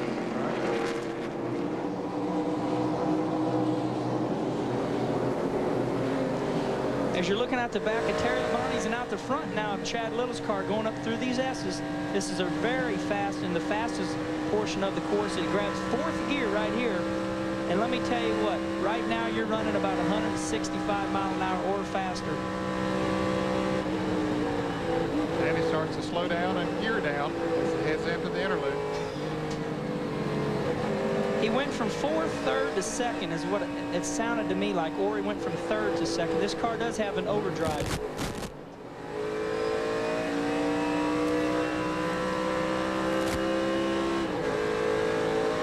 He's really punching that forward here. He comes up to the next to last corner. Hard left-hander here. Just in front of him, the leader, Terry Labonte. Now the right. You saw Tommy Houston go in head-on and tear his car to pieces. Here they come to the start-finish line. Right beneath us.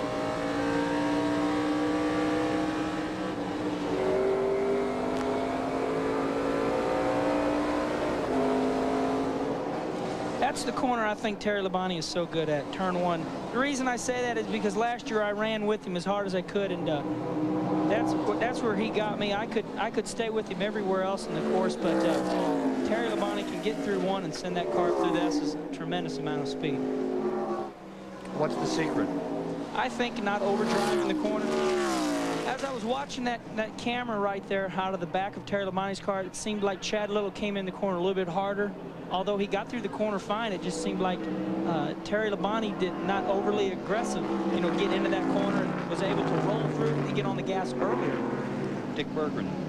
Well, Ricky Craven definitely got off course a while back, Ken, and he has got a front end that is sufficiently out of line that the steering wheel is off in position by about a third of a turn. The crew is back here trying to get some string ready in case he's going to come in, but the crew chief says he doesn't want to come in. Scott Maxim says they came here to win this thing and they're still going to try.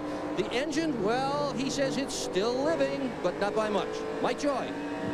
Dick, first, Butch Leitzinger's car is okay. He's staying out on the racetrack as well after that altercation with Craven. Bob Labonte told me he hopes the race goes green all the way. He's not that concerned about fuel mileage. He is concerned about the horsepower Chad Little has. That Ford seems to have had more power than all the rest of the Busch cars all season long. And Terry called on the radio and says that they're worried if Chad gets past him, he has so much power, Terry won't be able to repass the number 23 Ford. So Labonte now wants to do everything he can to hold this lead. Chevy and Ford running first and second. And boy, you've got the best seat in the house. You're riding right now with Terry Labonte as he goes through that inner loop, looks back at Chad Little. And we mentioned that Tracy Leslie had made a pit stop during the last caution. He's down on about 6 or 7 cylinders right now. The car is just running slowly as he came by. He's still on the lead lap, but he won't be for long because the car is just not running. 19th and falling back. Again, you're riding with Chad Little. Hey, what a ride. Tried Winston Cup, came back into Grand National, started the year last on the field at Daytona, won it, gave us a tremendous race at Charlotte, North Carolina, and it was misting pretty heavily. In fact, I thought it was plain raining. And Jet Green gave him a fight right to the finish line. It was some kind of race. And he sandwiched in a couple of other victories. Chad Little, Mark Rippon's car, looking good with 24 laps to go in second spot, but not nearly as good as the two-time winner, Terry Labonte. He is so smooth. Let's watch him here for a minute. He's going down the back straightaway very fast and getting ready to go into the inner loop. This is a very difficult part of the track. Let's see how smooth he is. Yeah, he didn't jam that thing in gear. He just neatly put it in. See how interesting that was? I've learned a lot sitting right here. You'll be tough when you come here in August for the Winston Cup race. I mean, it didn't even look like he, there he goes up into third gear. We may charge you to sit in that seat. You know what I noticed? He pulled second gear all through that inner loop, all the way around that corner. I would go from second to third, but that's why he's a lot better than me here. Yeah, he stayed in second gear. He came down that long straightaway and ran second gear through the inner loop all the way around that corner, then grabbed third gear. Of course, it has a great deal to do with the ratios that you have in the transmission. Right, exactly. Now, what would he have in there today? A 411 in the back? Well, he probably has somewhere between a 400 or a 422 gear is what I would figure. But the ratios are so different. If you're running an overdrive, they're running like a 456 gear, something, or a 440. And we're talking gear ratios, you know, in the rear of the car compared to the transmission ratios. Everybody shifts different. And that's something that Mark Martin and the Roush team have really got down here. Mark has been totally dominant. And Mark Martin does not aggressively get into turn one like Terry. He's just like Terry Labonte. They're both very good at turn one. Well, one thing they've learned, that race car will run faster the straighter it goes than it will run sideways. You know, and that's the thing now with the radial tires. When we had the bias tires, we used to be able to get a lot of sidewall deflection in this. Did you see how there was no deflection in that sidewall as he came off that corner? We'll give you more of the story at Watkins Glen in the 200 in a moment. 61 laps, 149 plus miles in this 200-mile event, back under full caution around the 2.45 mile course. Boy, when you see tough snowshoes on a car, you know you're in the north, don't you, Ned? Yes. That's Bob Dragon from Milton, Vermont, who was in this altercation just at the entrance of Pit Road, which is torn up car number 11. That's known as car number 71 on the Grand National North Tour, and we can show you what happened here. He comes up and his front end heads off the track, and then he tries to correct it and spins the wrong way. Spins on around, and look at this yellow car. What's that, number 78 Rick By, that goes down pit road, avoids hitting the end of the pit wall there. Great job of driving by him, and Dragon winds up right in the middle of the racetrack. Now that Dragon car was running in the lead lap when this happened. Running in 19th. Well, let's see what Dennis Setzer driving the Elton Sawyer car. It happened right in front of him. There you see that he goes up there and spins, tries to correct, and then she spins all the way around. Of course, Dennis drives right on by. He was close enough to it that he could drive right on by. Ooh, that was close. Yeah. That's when you're saying, please let me get by. You know, I'd like to say something. We're talking about Dennis Setzer driving a 38 car. I want to send I want to tell all the guys with the Alliance team that I'm thinking about them. Ricky Pearson, great race team, won a lot of races and had to shut their complete organization down. Ricky, all you guys back there, I'm thinking about you. Hopefully you get back racing. I think everybody's hoping that someone will come along and rescue. I know they're going to Milwaukee next week, and they're up there in the top 10, and Dennis Setzer is just so good. Right. That's a hard hit, and that team looks like it's going to close the door forever after Milwaukee. We're back with you at Watkins Glen, New York. It's the Watkins Glen 200 NASCAR Grand National. Big crowd out today. Very warm. A lot of thunder around here. Now that's the way to go to a race. You talk about a couch potato who wants to be at an event. You found one there. What's it say? Farewell, Harry Gant. Yep. The fans are still out here for Harry Gant. 6 cautions for 13 laps. This is a new record distance of 200 miles. This is the most cautions we've ever seen, too, in this event. Sunshade out there this afternoon. Humidity up in the 90s. Here you see the lead changes. Not many, but we've had close racing up there. Close racing. Not a lot of lead changes. Looking each other over. But just behind them, McLaughlin, Grissom, Jeff Green, Craven, Benson, Spencer. There's Larry Pearson, Fuller. Those guys are putting on some kind of show. Not that those two leaders are not. They've been after each other all day. Sadler is 11th, Curtis Markham in 12th. Remember, Curtis started the day in the second row, gave an outstanding performance in qualifying. They qualified, what, 5 or 6 cars at a time, a time period of, what, 6 minutes. They had the opportunity to be in the track, and they went out there and European gave it their style. best. Yep. That could improve on it. And Markham lost his car on the second lap coming off of turn 7 up here, as we're calling it today. And he said, boy, if I'd have made that lap, I'd have had a good one. He still had a good one as it was. Phil Parsons made a pit stop during this caution. He didn't think he had enough fuel, I guess, and so he came in and topped it off. Phil was running up there in the top 10, but he's dropped back now. Lightsinger, too, is back in 17th in the start. There you see it, the Cat, back in 17th. Here's Dick Bergman. There's some interesting high-tech tools in Bobby Dragon's pit, Ken. This is what they use to roll the fender away from the tire on the car as a baseball bat. And look at what they used to bring him in. A unique pit board sign. You can just guess that they have a snowshoe manufacturer as a sponsor on that car. They're still using those up in Vermont, you know, Dick. You know, we should be all right by the 4th of July for a week or two. Okay, we're ready to go green flag racing again. Terry Labonte takes off into turn 1.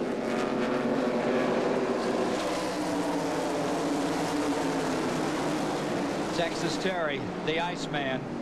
There's Larry Pearson moving out back there to see him next to a Brandt's trying to make a pass. 19 laps to go.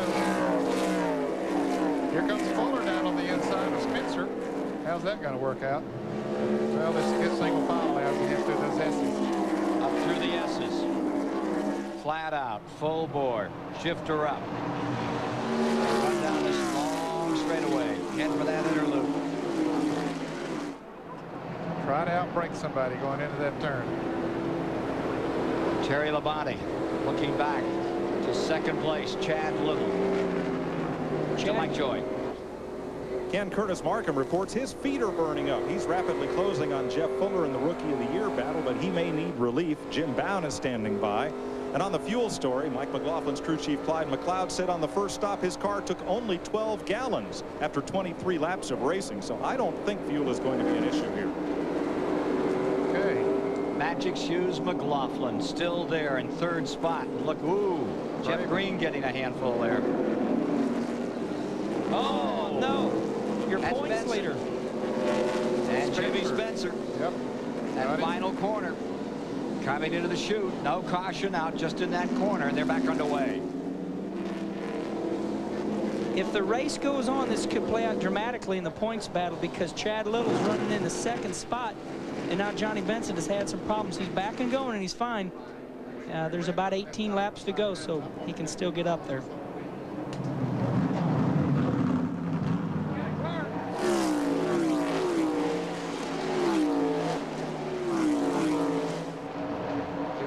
That Johnny Rumley's car is putting out a lot of smoke, and they want him on pit road.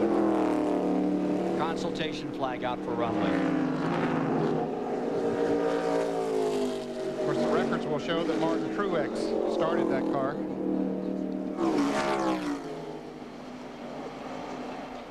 You got a lot of oil coming out from the motor there. At least he's getting out of the groove going down the straightaway, but he still drug all that oil up through the S's. Hopefully everybody will get through the S's just fine. There's Leitzinger, well back in this field. Pull himself back up through from 17th. I'll tell you, so much happened in one lap there. It was phenomenal. I mean, we had Johnny Benson and everybody going around there, and now the oil leak and fighting for position right here. Here's Leitzinger making his move through. And look at this battle. Craven on the outside. That's Jeff Green on the inside, side by side, all the way down that straightaway. Now they're headed up through the S's.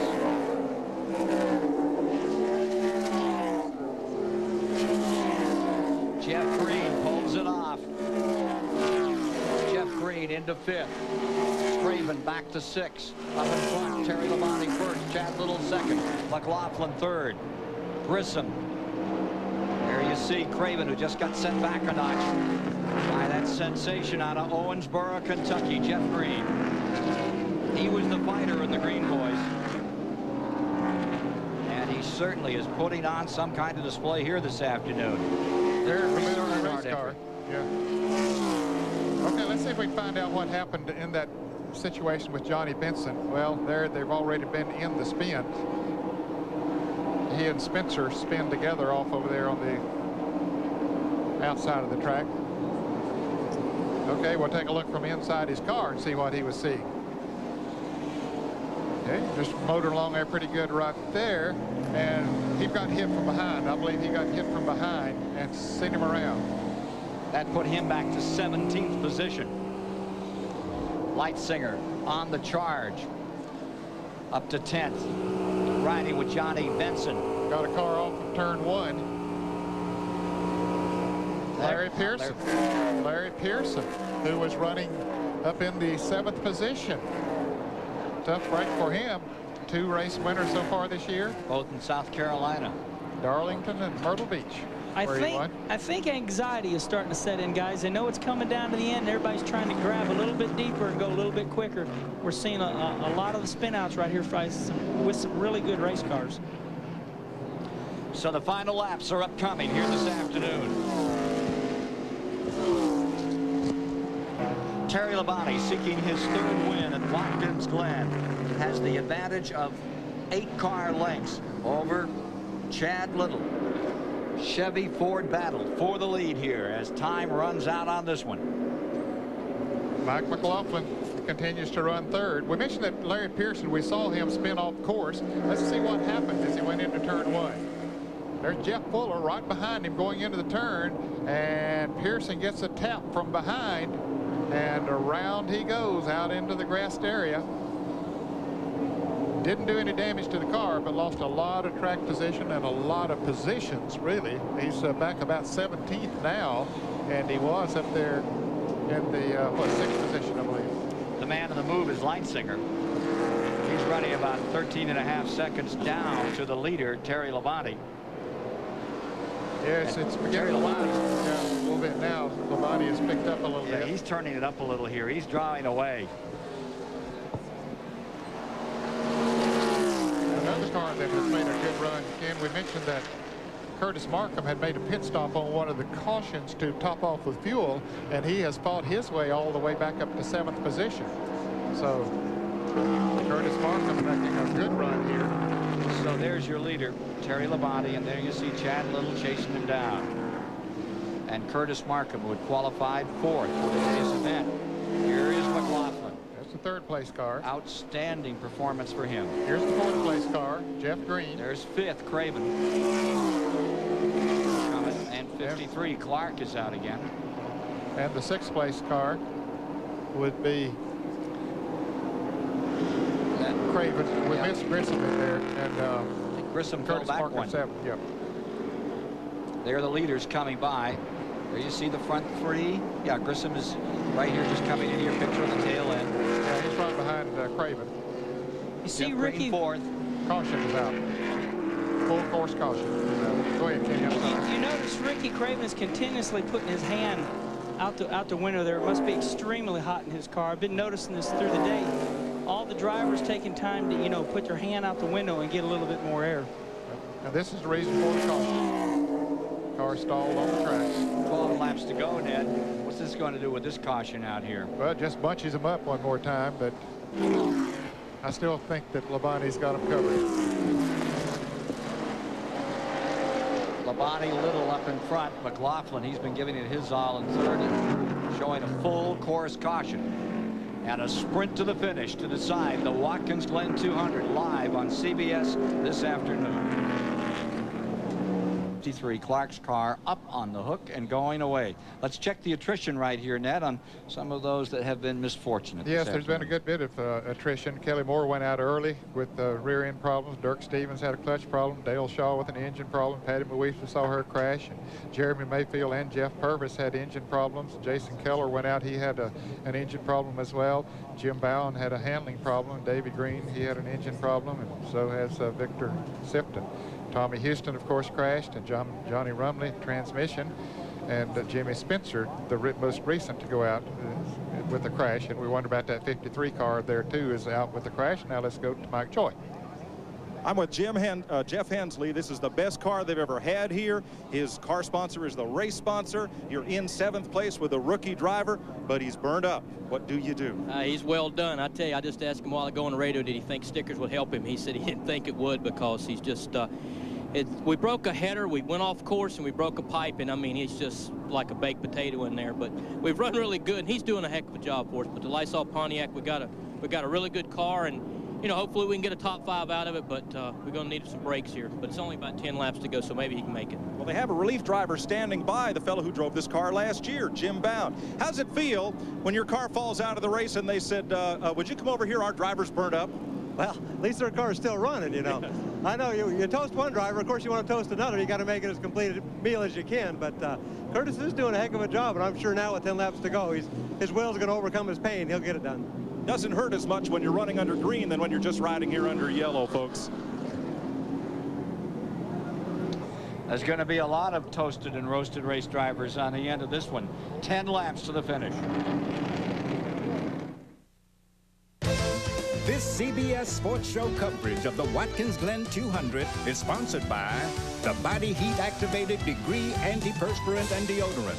Ford and your Ford dealer. Have you driven a Ford lately? And by Goodyear, #1 in tires. And here they come, 19 strong, 19 cars in the lead lap, under 10 remaining, under 10 laps to go to decide the Watkins Glen 200 here on CBS. And as they line up, we'll have Terry Labonte first, Chad Little second, McLaughlin third, Jeff Green fourth, Ricky Craven fifth, Steve Grissom sixth, Curtis Markham seventh, Leitzinger eighth, Fuller ninth, Sadler 10th, Parsons, Kevin LePage 12th, Ashton Lewis, Bobby Donner 14th, Rodney Combs 15th, Johnny Benson, Larry Pearson 17th, Bobby Dragon 18th, and Tracy Leslie 19th as they come to the flag. 1 lap down, Fedowa in 20th position. Get ready, this is for it. Even though Tracy Leslie has been running on about 6 or 7 cylinders, as a result of the cautions, he's been able to stay on the lead lap. Makes a move to the inside. The rookie in the blue number 47 charges beneath Leitzinger. A crash for the finish.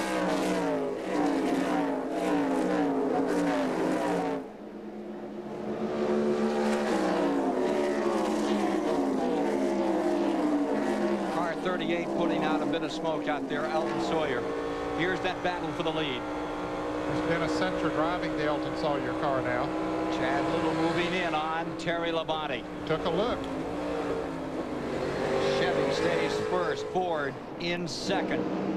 Kenny, I think Chad realizes that if he's going to make a pass, he's got to do it in this first lap or so after the green comes back out. I just noticed on that back straightaway there, Ned, that the 23 car, the Bear car, Chad Little has a tremendous amount of horsepower like Terry's crew chief, Father Bob, was saying there earlier. So if he gets him past, you know, it's going to be hard for Terry to pass him back later. Because those tires have been on there quite a while. A little bit slippery, but let's see when they come through these S's the next time. It looks like that was a strong. He's got a good shot right here, it looks to me like. Whoa, he's trying hard. He tried a little too hard that time. Sure did. Tried it a little too and hard. we got one to the wall. That looks like Leitzinger. It is, indeed. Goes back out. Mike? Terry Labonte reports he may have a tire going down, Ken. They quickly reached around for air wrenches here in the Labonte pit. Also, Dennis Setzer is in. He had a back out. And Larry Pearson is on pit road. Terry Labonte pulls away. Chad Little trying to close. Trying to use whatever horsepower he has to haul in Labonte. I think Pearson has a flat tire. He went off on that final corner. Chad was really trying hard. He came off at turn 7, got it up over the curbing, might have picked some debris, rubber, stuff like that up on the tires, and that has made Terry Labonte pull out a little bit now. And Mike? And we'll see if he does have a tire going down. He'll be able to, if Labonte does have a tire going down, then Little will be able to move back up closer. Terry is sort of tiptoeing through the corners here right now. Let's go to Mike Joy. Ned, when he radioed in, he said, I think I have a tire going down. And then after he ran a couple of corners, he realized it was rubber buildup on the tires from rolling around slowly under caution, just picking up some rubber on them. He says now the car is fine. You can see some of that rubber he's talking about just outside of that white line as they come off of turn 7 up through there. But sometimes you get some of that, especially during the caution laps you run around. You pick up a lot of that, and it takes a lap or two to burn it off. Dick Berggren. Strategy down here in Little's pit was to kind of be conservative and keep the 14 car Labonte inside until they got toward the tail end. And Garrett Cogswell, the crew chief, said when we get around 6, 7, 8 laps, if we're not leading, he's just going to start abusing that car. Well, we're getting to that point right now. Sure are. Well, Chad Little wants to win this race, and I would want him to win it too if I'm the crew chief. But if he can't get it done, second is going to be a good spot today. Terry Labonte is phenomenal here. If he goes ahead and wins this race, he'll become the most dominant driver up here in the Grand National Series. And, of course, for Chad Little to give him a good opportunity to move up to gain some points on Johnny Benson, who, as a result of the spin out up there, he's running back in 14th position now. 76 of the 82 laps. Mrs. Little. Donna looking on as Chad continues to work in that second spot. And Mike McLaughlin, one of those breakthrough winners this year. They've had 3 in Grand National Racing. McLaughlin taking that big win at Dover, Delaware. Still lies third. He's hung on to that tenaciously through this battle. Chad Little, he broke through, winning that first race at Daytona. Fidoal winning at Nascar.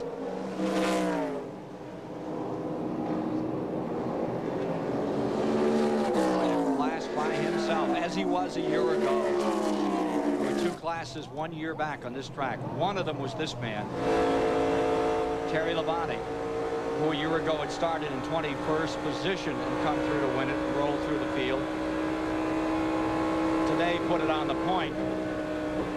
Time's running out. If Chad Little has anything else to throw at him, he better get ready. You know what's neat? These are like those Winston Cup guys too. Their feet may be on fire. They may be absolutely out of everything. Lost about 10 pounds out of here. I guarantee you the top 20 will all be out signing autographs when this thing's over. You won't see that in baseball. Well, the adrenaline right now is hey, I'm gonna finish this race. You know, they've done a hard day's work. You go home tonight, and you're just thankful you made it through one of these races. And all the fans you see in the background, that has what's made this sport.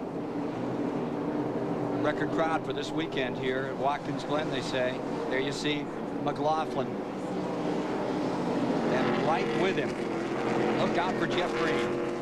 And Ricky Craven is right there. And of course, Craven has a steering wheel that doesn't match up with anything on that car. He steers one way and it's going another. What a job he's doing. You know, the last caution was bad for some people, good for some other people. Johnny Benson was running in the 16th, 17th position. Now Johnny Benson is already back in the top 10. That closed Johnny Benson up. So if they both finish, the points separation will be a lot less than it would have 10 laps ago. Right. And of course, Johnny Benson got back there as a result of a spin with Jimmy Spencer. 19 cars continue in the lead lap as we get down to the side. This Watkins Glen 200. Next Saturday, truck race here. Don't forget, November 5, the opening of the new Homestead track in Florida. And the Grand National ranks will conclude their season. We're going to have a big banquet down there and the whole deal. It's going to be some fun in Miami in November. If you can't be with us there, we hope you'll be with CBS to enjoy it. The new Homestead Motorsports Complex. Yeah, their banquet has been being held in January when the season is about to start again, and this time they'll do it the next day after the race. Ah, look at this. Here comes Green at number 3. Okay, can he pull it off? He's got the advantage going into the turn, but they touch a little bit. And allow that. Craven just drove right by both of them.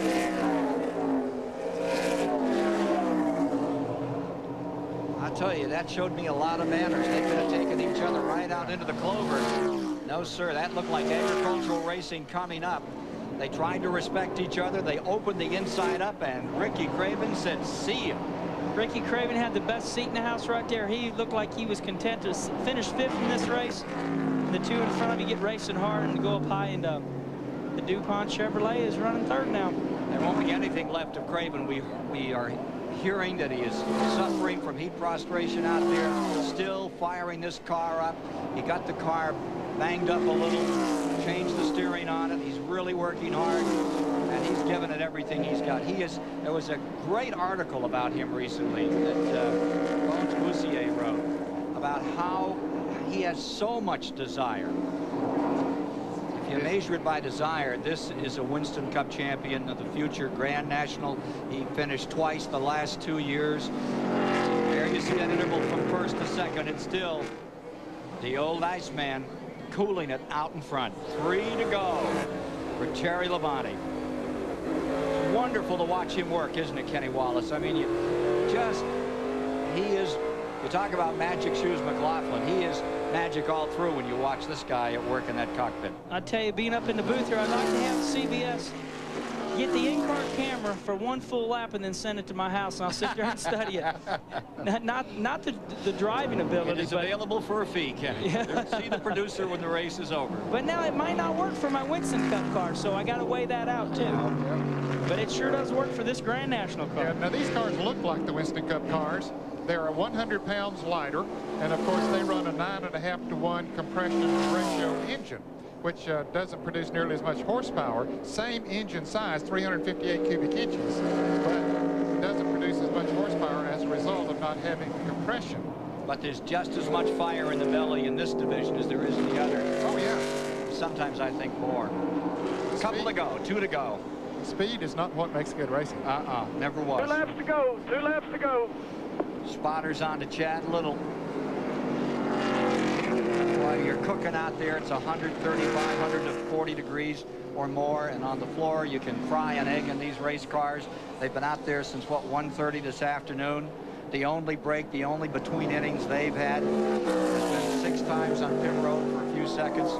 Other than that, it's been stand on the gas, hit those brakes, try to make all those shifts perfectly, and keep these 3,200 pounders alive and competitive to the end of this Watkins Glen 200. What a show they've given us. There in the very back, the top of your screen, you see Johnny Benson, who's made it back in the top 10. A wonderful recovery for him. Yeah, get back in this. That's him, Johnny Benson, number 74. He might not be through yet either. He's coming up on some other cars there. Car ravaged by a bad wreck up here in the corner. He got beaten up in a couple of other turns, and he's still in it strong. But that one unscathed, not a mark on it, the mark of Terry Labonte.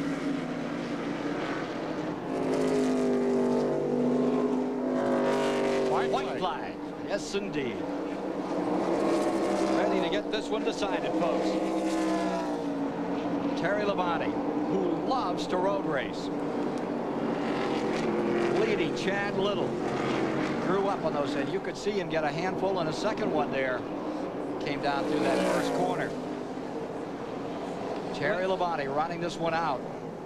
Well, this is the first time that a lot of these Grand National regulars have run what we call rear anti-sway bars, so you can bet when everybody goes back to the shop now, the rear sway bars will become the thing for the Grand National Series on road racing.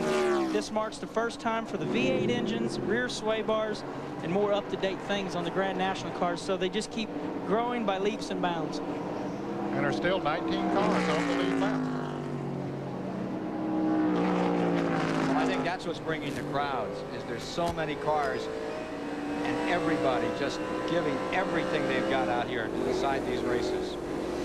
Here is Terry Labonte going for his 7th Grand National victory.